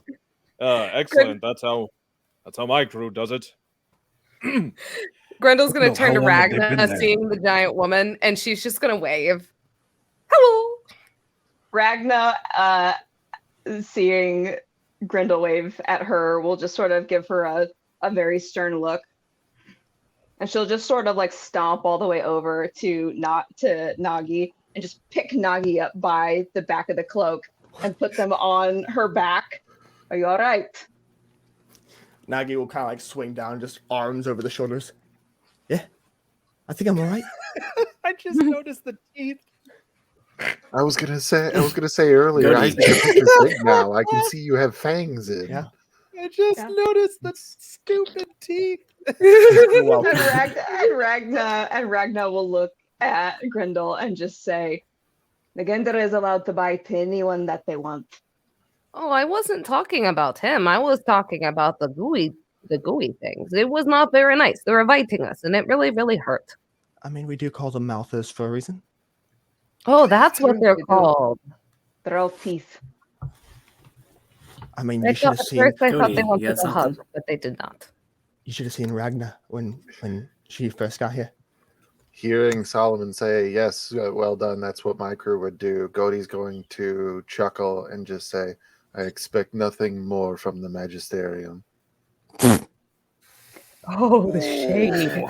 Oh, the shade. Oh. I'm gonna roll for psychic damage on that one. Don't do that. It might put you down. Solomon is down. I rolled a 4. Night, night. I'll take. No, I'm kidding. So as Grendel shunts a javelin into the last one and it falls, the sound that you've been hearing finally dies down, and you hear the running stream instead of that. Oh no, is our boat moving without us? It's short. Oh, someone Yes. get the boat. We got beach. Solomon Remember? just goes It run has after kind and of- trips and falls. Yeah, someone get the boat. On one of the crooks, it's kind of got caught in the on some rock, so it hasn't floated too far down. But yes, you've William, come you're across a two pirate. new You individuals. do something about this. William, can you make do the boat things, please? And yes, the yes, wheel on slowly, this thing. I need Before you you to. Well, there's even supposed to be say, a sail. before you even Need you say to- anything, William had, as he was cleaning his blades and resheathing them, he's already approached the longboat and had shored it properly as he, like, dismissively stares at you like it's already been done, mate. Absolutely competent. That's what I expect and love to see out there. Good work. Grendel's just gonna look at Ragna and just go, "Hello, I am Grendel." Grendel, hello. My name is Ragna. And she'll sort of look at the rest of the party. Nagendra, get back down now. As you say that, Nagendra's going to kind of like lean into your ear. That one looks like you, pointing at Godey, No kiss. and then scurries down, It's true. I was thinking, One of my kinsmen, indeed. Now, hanging on the leg. Nagendra Slightly adjust to get in line of sight next to Godey.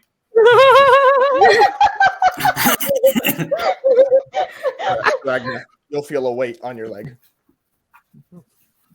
Grendel's just gonna look at Will she feel away? Nagendra and just be like, "Your talking backpack is right." Ragnar will look down at Nagendra. Nagendra, you cannot stay there for very long. You know what I'm here to do. Oh. All of you, Yeah. you are new. We haven't had visitors in a very long time. And she'll lift her hammer and she'll just point at the whole party. Which one of you is the strongest? She's going to kill you.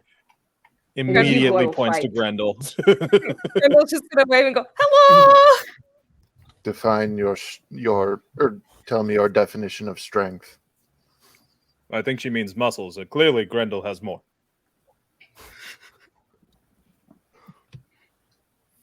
Clearly, you have heard of my people.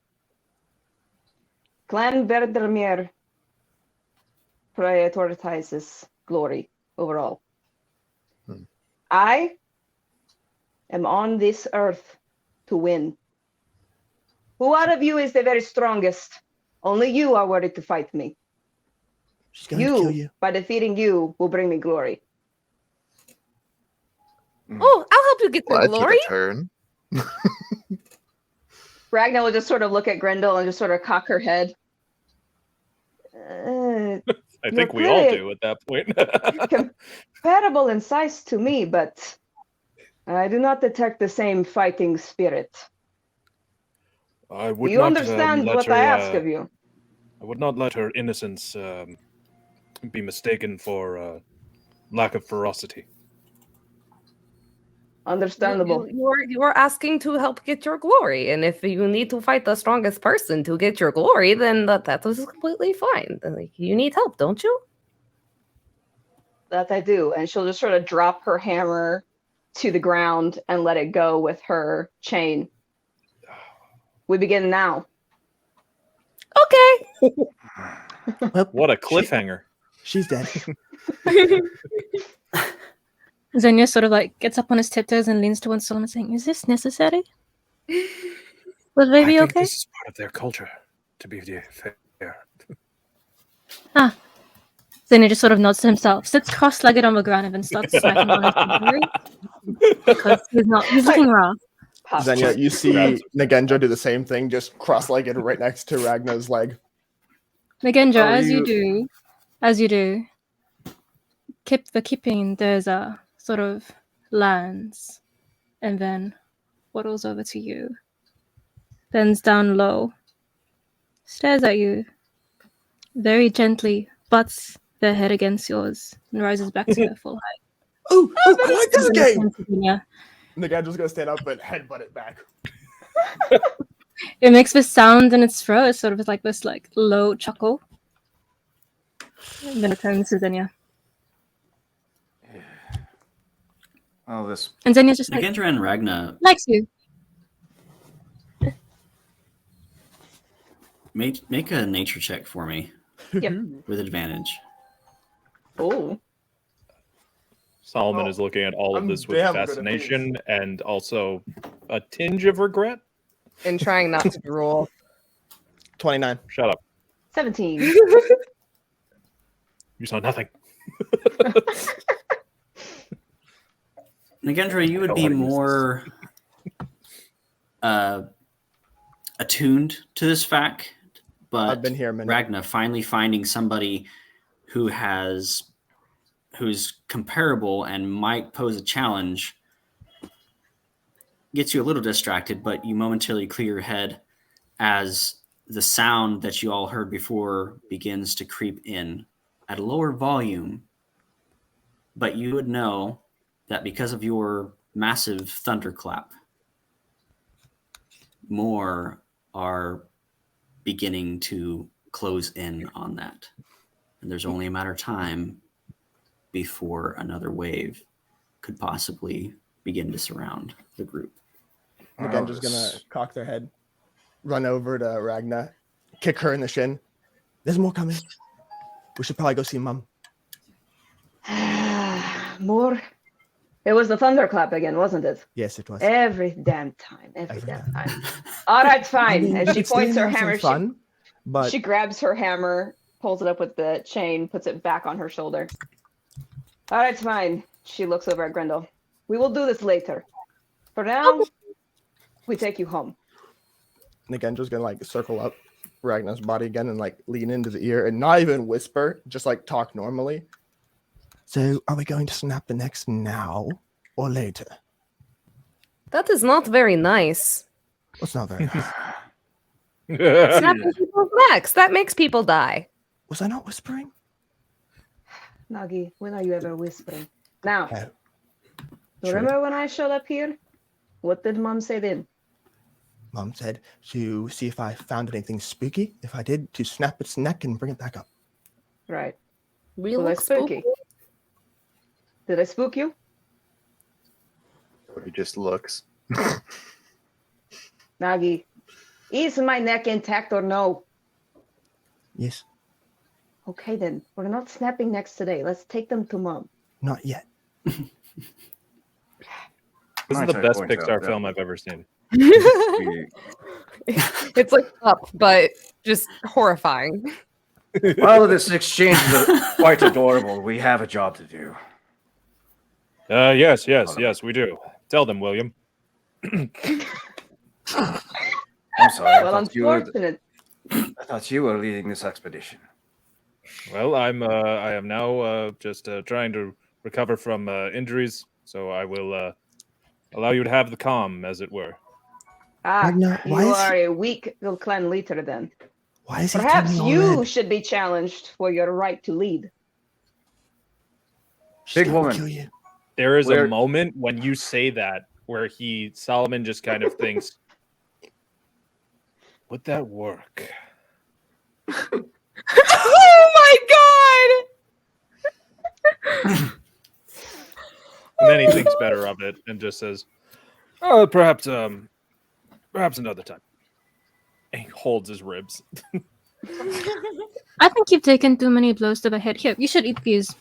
You need them more than I do. Yes. And he hands you 10 good berries for 10 each. Thank you.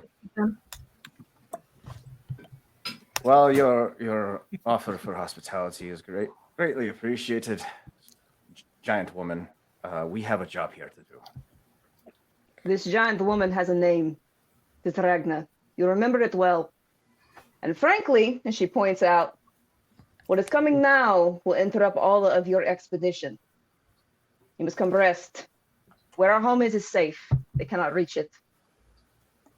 I mean, as long as Mom doesn't snap your neck first.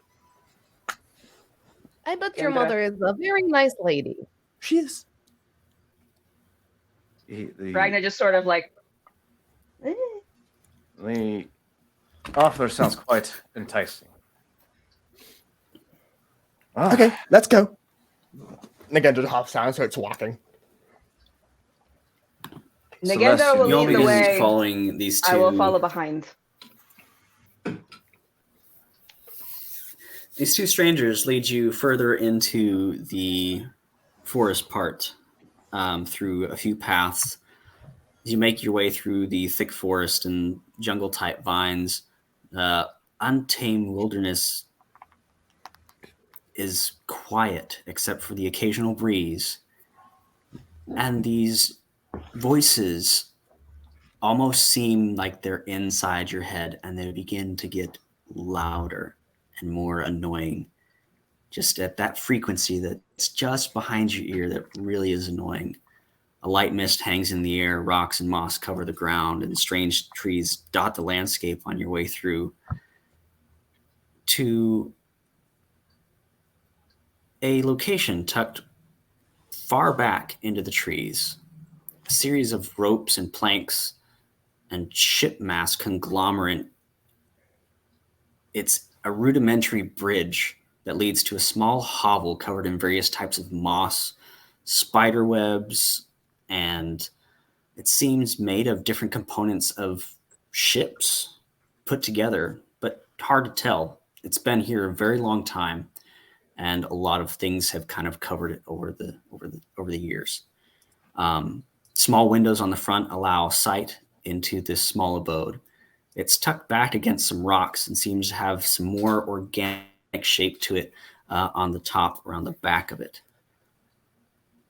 Mom, Around the ground as you approach, it is going from rock and dirt, and all of a sudden your feet begin to hit a very smooth rock that is probably 40 to 50 feet around the home. And as you look down, it's smooth and very black, dark rock. This one that I saw Anyone when I was who scouting. wants to, exactly. Anyone who wants to go ahead and make a nature check for me, if you would. Me and Nagi included, or just the rest of the party? Oh, we know what it is. Okay. The rest of the party, you guys know exactly what it is. 21. Yeah. Just making sure. 13 for me. Negative. Not worth it. Nope.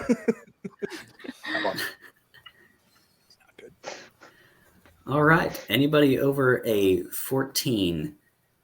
No. 21. Yeah. 14. Would know this to be a volcanic obsidian. I'm a sea dog. That's why I don't know. As you anything about approach, land. and I haven't seen anything. But his mind is preoccupied. As Norgranger calls out, "Mom," you see the door open, and a cloud of these beetles kind of fly out of the house. Don't touch them. They talk. are blue-green iridescent beetles, about the size of a quarter, maybe a little bit bigger. And you see this hovel, and the door is open to you if you wish to enter with your two newfound strangers. Do I know what kind of beetles those are? That one's called John. That's George. Leslie. Make another nature Agree. check for me. And that one's Sergeant Pepper. Another 21. Sergeant Pepper has this club that Another Solomon is a 21. part of.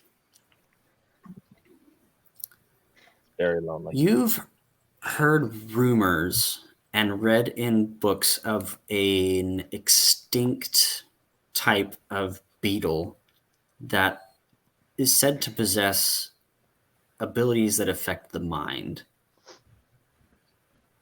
Very close to this particular species in what little you've seen from there. And as you kind of mull this over, you notice as soon as you came within the first 100 feet of this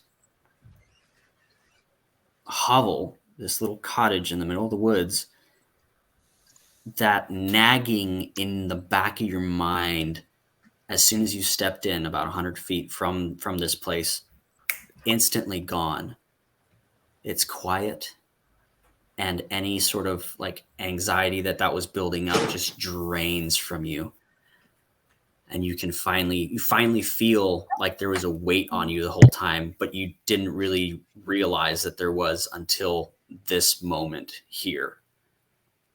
And you feel like you can breathe again. This voices and the gibbering is out of your head. And you just hear a small stream. Over to one side of the hovel is a little small garden with a few plants and things like that.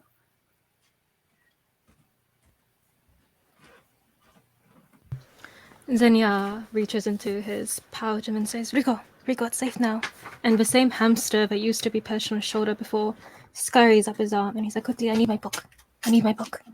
And then you see the hamster, God bless, chipmunk hamster, small, fluffy, fawn-furred thing. Just sort of, you know how squirrels and chipmunks stuff their cheeks? Oh my god! Then somehow, some way, this chipmunk is able to retrieve a small notebook. And it's different from the one that it usually carries on his person. And then he's like, thank you, extinct creatures. Nagi's just like, I love that so much. I love that so much. The And chipmunk you of get to have a holding. chuckle, and as they're walking, he's sort of like making adjustments to the shape of the beetle's wings, but Holding. compared to how he previously drew it from the description of whatever book or story he was told via word of mouth about these buzzing creatures. And he's just like, no. I used to it's have a wrong." pet. As you're kind of notating that, one about the size of a volleyball just makes its way across in front of you, and as you look around, there's more of them kind of climbing over the more organic pieces of the back of the ship, kind of tending to this nest of sorts. And The bigger as you are one. all kind of standing there, you hear, Oh, Nuggy. What are your friends doing outside? Bring them in, please. Come, the tea is actually ready. So, come on. You've made me get up out of my chair and walk to the door to welcome your friends. Your friends, not mine. I would love to meet them. They're not my You know friends. I've got crones in my feet, and you know that my rheumatoid arthritis is acting up, and you know I don't feel well, Nuggy. You know this, and you're making me do work. I don't appreciate this. I'm sorry. I was still trying. I was still trying to decide All right. whether or not I needed to snap their necks like you taught me. Well, I can't see what they are, so you need to bring them in, and then we can deal there's a with them Goliath. inside rather than Brindle's gonna outside. just skip inside. Hello. You're gonna have to basically bend over to get in that door. To anybody who is watching this ever that is a dungeon master, give up. You there's no better NPC. That's it. This is it. This is the one. You don't go home. Yep. Oh, I am retiring. Yeah, really. That's Chris, it. I Chris, will this never. this is your We're stream not now. even to the best part. We're Yeah, not 4 even to the games best now. part yet. Me and Pixie got a whole session with this, so just buckle up. Yeah, man. buckle up. God. Buckle Maggie up. just runs into the house, petting all the beetles as they go. William just strokes his beard. By Celestian, this is going to be so awkward. And he walks in. My eyes may be gone, young man, but my ears are not. Come in, come in. You look skinny, or you sound skinny anyway. Come on. He is skinny. We'll fatten you up right away. No, we can. As he walks in, he pulls a metal flask out of his curious and uncaps it and just takes a long pull from it. Pulling a Xanthi. I love it. I haven't smelled that in a very long time. What vintage is that? I'm not quite sure. I just pulled it from a dockyard. I stole it from some poor sap. I don't know. It's some good rum though. I will give it that. Well, here, take this instead. This will put some hair on your chest. There you go. Yes. and she pulls this up. I love and it.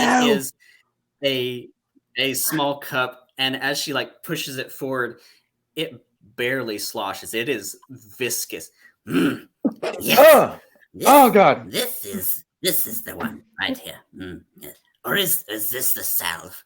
Nagi, did you move my salve again? Oh, you're quite funny. No, that's the one. That's the one. This is salve. Sorry, Looks at Ragnar. I almost killed you. Actually, no, I didn't kill you. Don't worry about it. It's fine. You're about to I'll drink get you straight some real. AD. Nagi, get them tea. Get them tea. You know I can't see anything. Come on. Get them Runs tea, over and starts and brewing I tea. will try not to poison William's just drinking straight paint Alright. thinner. It's like 8 poison or Yes, all something. right. So, You just see. So what brings you all here? Yes. Oh yes. My dear. Oh wait. What accent was that? Pirate. Come back, pirate. Say R. Aye. There we go. All right. Yes. That's what we happens when you have 15 million characters across an extended universe of shows, Tarzan. They all end up coming to bite you in the ass. Aye, lass. You're sent here to acquire some provisions, and your lovely Provisions. Oh, yes. couple here seem to have challenged us to a duel. Not sure why. To be fair, And then- I have challenged the strongest of you. I know all need you not the have weaker to of you. fight. Oh my goodness. This is why we can't have nice friends. You always kill them every time. Kite, listen. Mom, it was one time. It's not fair. It's very boring. You know, I was trained to fight and I don't get to fight always with the mouthers. Always. And as soon as I use the thunderclap, they're all coming all at once. It's ridiculous. I mean, we did do that once. How long did we have to fight them? One day. How many 2 times days? have I told you, if you feed one mouther to the other one gets bigger. The bigger the mouther, the bigger the challenge. Just feed them to each other. All We've right? done Just that keep before. feeding them. Stuff them We've out. done that a dozen times. Three That's dozen right. times actually. Well, either way, I get faster Well, then every you time. should It's be. become boring. GM, I mean, did you see the way I just lasered out that of one? curiosity, Yes. do I happen to see any kind of like etchings that would be the equivalent of family photos around here? Oh my god. Oh, Nagy did for sure. Yep. Tell me then. Tell me, what would I see if I'm looking around? Because I want to know what this whole describe thing what, is. what he sees in your home, in your abode. As you're This is kind the of like one when looking Ragnar killed around. this person. This is the one when Ragnar killed this person. This is the one when Ragnar killed this person. This is the one where I killed this person.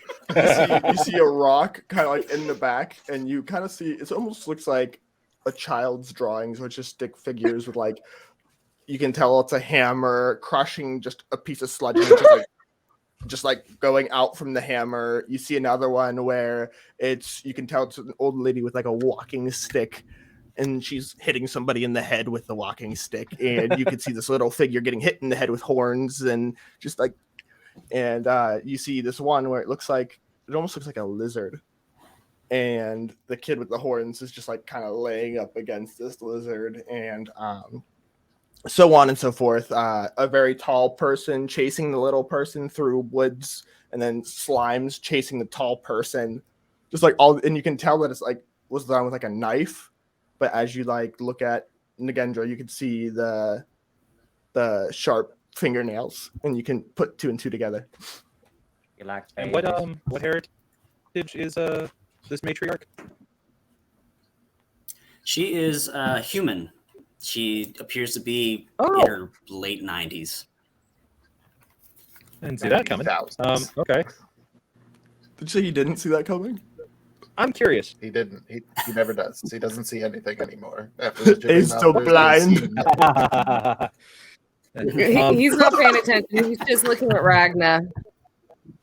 We all are. First of all, Yeah. what? Don't do that, Pixie. Stop. How dare you? No, what I was going to say is, is there a way I can do like a magic vibe check on her right now? Because there is a lot going on with this lady that is something feels weird. What would that be? Arcana? Yeah, roll me an Arcana check for me. It feels weird. This is just your first time being attracted to another person. I think William would also be doing a 22. technical assessment as well for insight, trying to get an idea of what the dynamic of this family relationship really is. It's obvious. That's my mom. Okay. Grendel would be making a flower crown and hand it So to roll that Ragnar. investigation check for me while I deal with the 22 Arcana check. Damn. This old human lady has an air about her that seems just very natural. I don't know whether it's the sticks in the hair or the leftover viscous fluid on her lips. There's just something natural about her. And she does seem to know her way around alchemical and magically infused things. Herself, not altogether magical. But as you're kind of looking up and down and she's just flailing around, you do see a small kind of twined rope tied around a small cube sort of piece that has a jagged edge on one side and very geometric on the other, with different lines and circles carved throughout. That looks like some sort of artifact. And you do get a sense of something small emanating from that. However, with the 22, your attention is kind of checks over her and moves to Nagendra. And Nagendra is very, very interesting magically. Oh. What'd you get on Mental that notes. investigation there, William? It's going to be a 27. Oh, 27. We're just getting Technical mystery out of assessment, the way baby. early, aren't we? And everyone's just these one upping people all live Solomon and making together. him look bad. Listen, Taylor, it was funny. This is their before. home. Now it's personal. Mm. How they met is not really, completely apparent to you because they just haven't told you, but they definitely live together. And this old lady, they call her mom, and she seems very motherly to them. And just, this is weird. You got a Goliath and a human and whatever this is with golden tattoos and horns. Anything else you want with that 27 investigation? It's already clear and present that Nagendra and Ragna pose some level of threat to a degree, but does this old woman pose any? Can he gather any level of threat from this old woman? Perhaps at one point, but the way she's acting and talking and cackling to herself and muttering just insanities here and there, just sprittered throughout, and humming, and like at this point she's sitting over in her chair just going,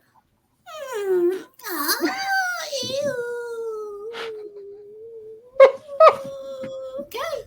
Yeah. Ooh, I hope she's okay. and just going through just different things. Maybe she was a threat at one point, but whatever was the threat is not there anymore. It's gone. Okay, and get one last thing. Wants you to think. Given the fact that the voices have stopped emanate or have immediately stopped as soon as we entered this immediate area, is there anything, any like singular object within this household that stands out that could possibly be a source of protection that's created for this home that would stand out to You see, you see a few cobwebs in the corners that are iridescent, and being inside in the lower light, they actually have a little bit of a glow to them. You have the beetles that also have a very similar glow to them inside in this darker, not unlit, but poorly lit home. And you saw the beetles outside, and man, those webs look pretty different. Make a nature check for me. Okay. Let's see. Good luck with that. That's 11 plus 1, 12. He's not a nature boy. Yeah, those What look are you like looking webs at? and those look like bugs. It's taking a quick glance around, getting my bearings. Granted, I'm not a landlubber like ye lot, but this is quite a strange dynamic we have here. But he just takes account of the strangeness of the creatures and the webbings, but he just remains silent for now, continues to drink. Now that they have a brief respite. Now, you did as say you guys are William. kind of sitting around. Go ahead. You did Did William say that like the family was a weird dynamic? Yes, I said it out loud. All right, if you said that out loud, Grendel's just gonna she's gonna look at him and just be like, I do not see it as weird. They are a family. They just have very different sizes. Xenia just like nodding enthusiastically. And as you look over, Nagi is holding this tray of tea, and Ragnar is just scratching the back of their head as they're just standing there. This seems fine. So as you guys are kind of sitting here, you begin to hear a very clear and very beautiful voice begin to sing an old sailor's song. She's doing it again. What's your whistle? What's clearer than crystal? What's milder than cream? Da, da, da, da, da, da, da, da, da. And as she finishes that,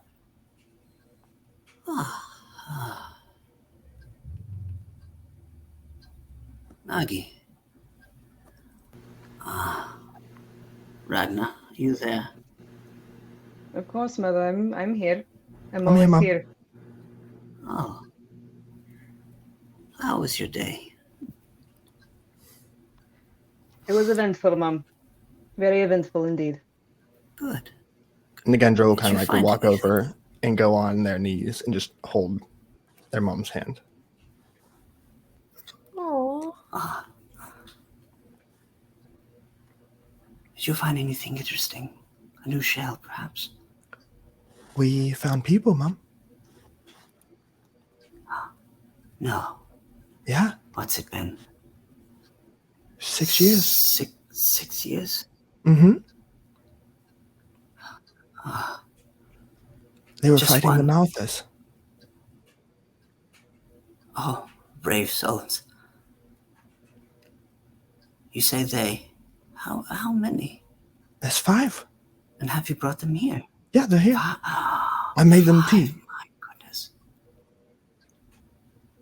You're stealing her credit? I'm so proud of you, Nagi.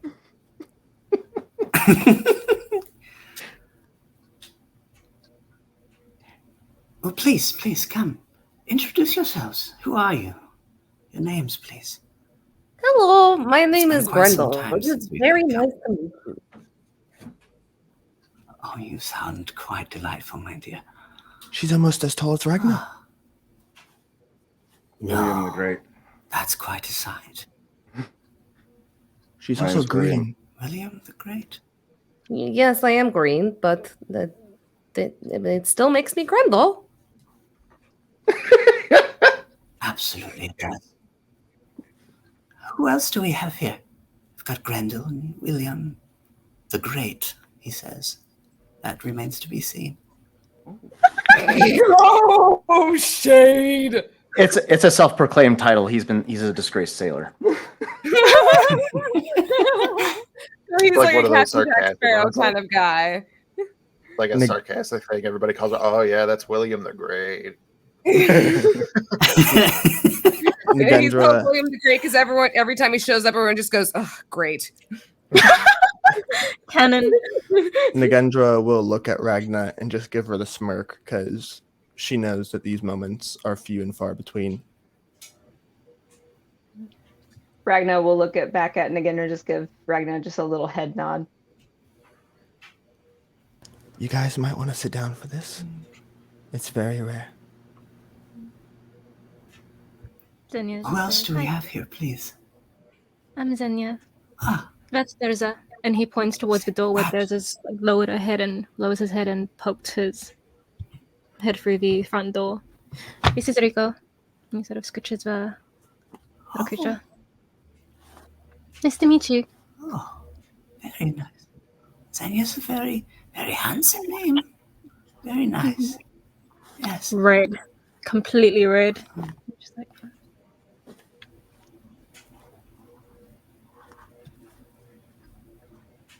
There's still two that refuse to give me their names.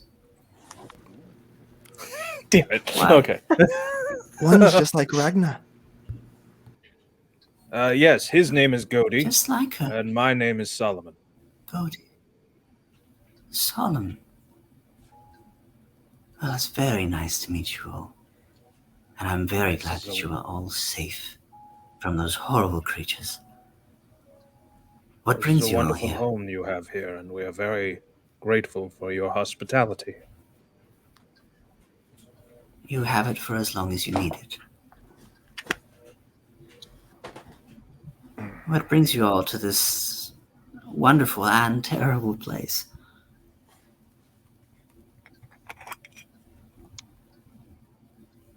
That's good. Speak quickly, for my time is short. You were sent ashore to investigate the shipwreck in the middle of the island. We also require Shipwreck. repairs. Repairs. Well, about a quarter of a mile from here, my old ship remains, which is where I've pulled most of my home from. Should have some suitable materials left to it, should you need it. And there's Is there a a two water left? source. Fresh water. Yes, at one point. In Captain Enoch's ship. Now there was a captain. Anyhow, if there's anything I can do for you in this time, let me know. I'm afraid you are stuck here quite indefinitely. Unless you have some magical way to get off. We can try and whoosh like we did that one time. What do you mean stuck here? Ragna will lift her head Stuck here. and just sort of look very hard. She means that we are in fact stuck here. There is no way off the island. Trust me, I've been here for 6 years and I have tried. So have I. I have been here for nearly 60 years and have tried multiple times as well. You see, there's a current that pulls back to the island should you leave, a riptide that is impenetrable. I don't remember how many years I've been here. Too many. Many, Nagi. Many. I don't know how to I count. believe I found you 3 or 4 years after I was here on my own. Has it been that long already? After he... Yes, I've felt the years. Not like you, my dear Nagi. And she puts her hand on your cheek. You were grown up, baby. Man child. You don't look a day over 50. Oh, thank you, my dear. Well, rest should you need it. Eat. You should be safe here for the time being. This, as you've probably known and found out, this island is covered in horrible creatures of only a singular type. But they are vast and plentiful. And voracious.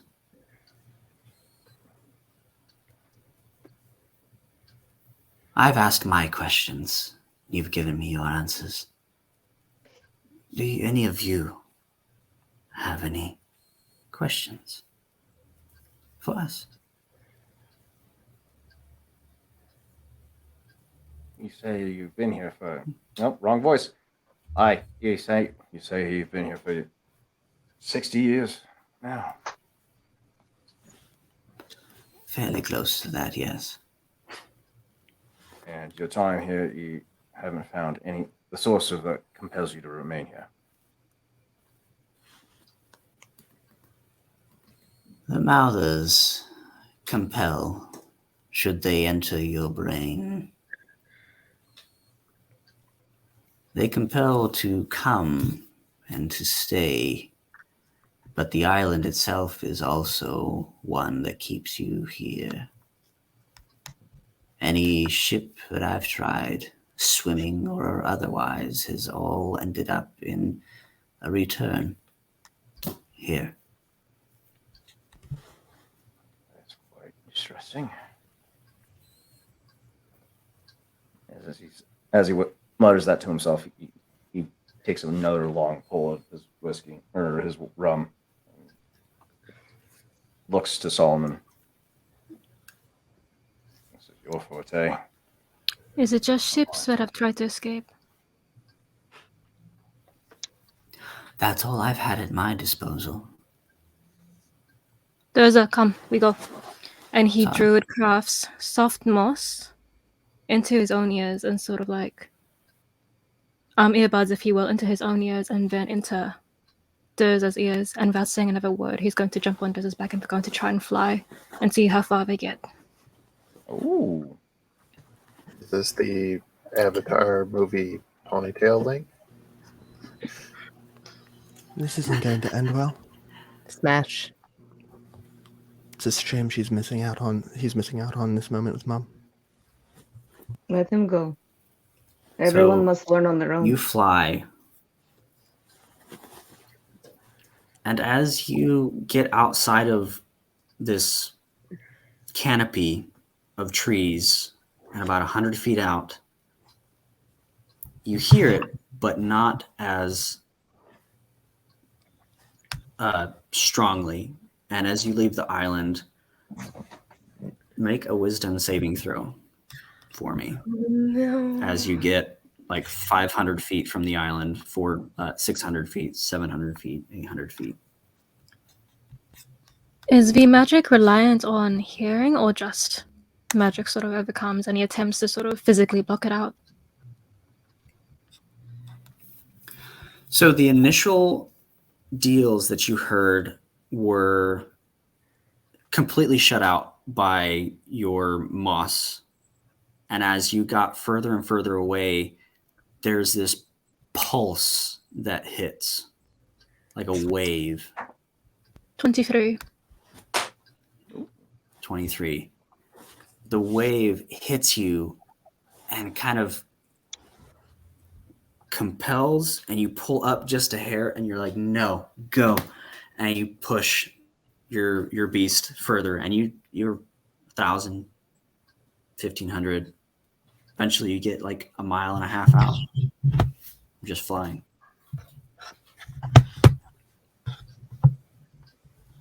Still flying. Anyone who was seeing Xenia's face when she said stuck here would have seen the immediate horror, and it doesn't take an insight check to know the thought of being trapped in one place was terrifying to him, and he's bolted. Still flying. Yeah. And we lost the ranger. Oh no. He's sort of trying to establish like a perimeter of how far the magic reaches. You get about 5 miles out. Make another wisdom save at the edge of this. Oh my god.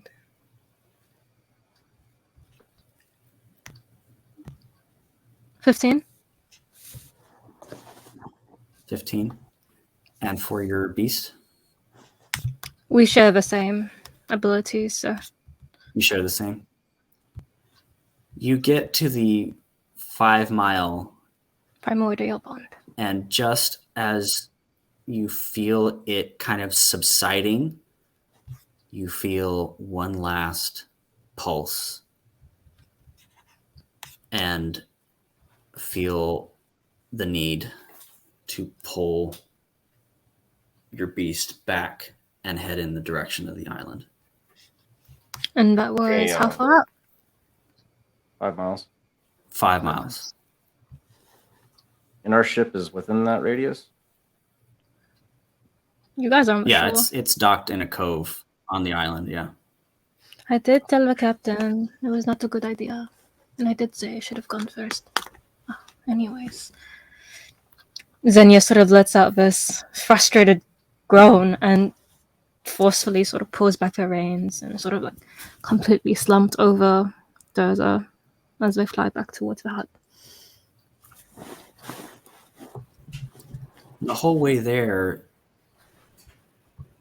you are excited for the possibilities.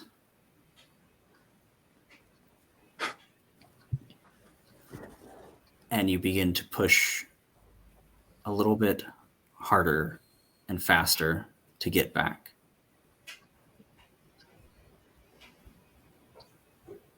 Failing that wisdom save.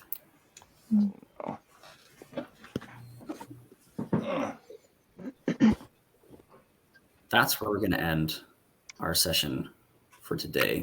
Running a little later than I wanted to. I appreciate everyone kind of hanging out and hanging in there for this. Everybody watching, Chris, thank you so did much. so good, And Chris. we'll see you This was so much fun. in a while. Outstanding. Good job, Chris.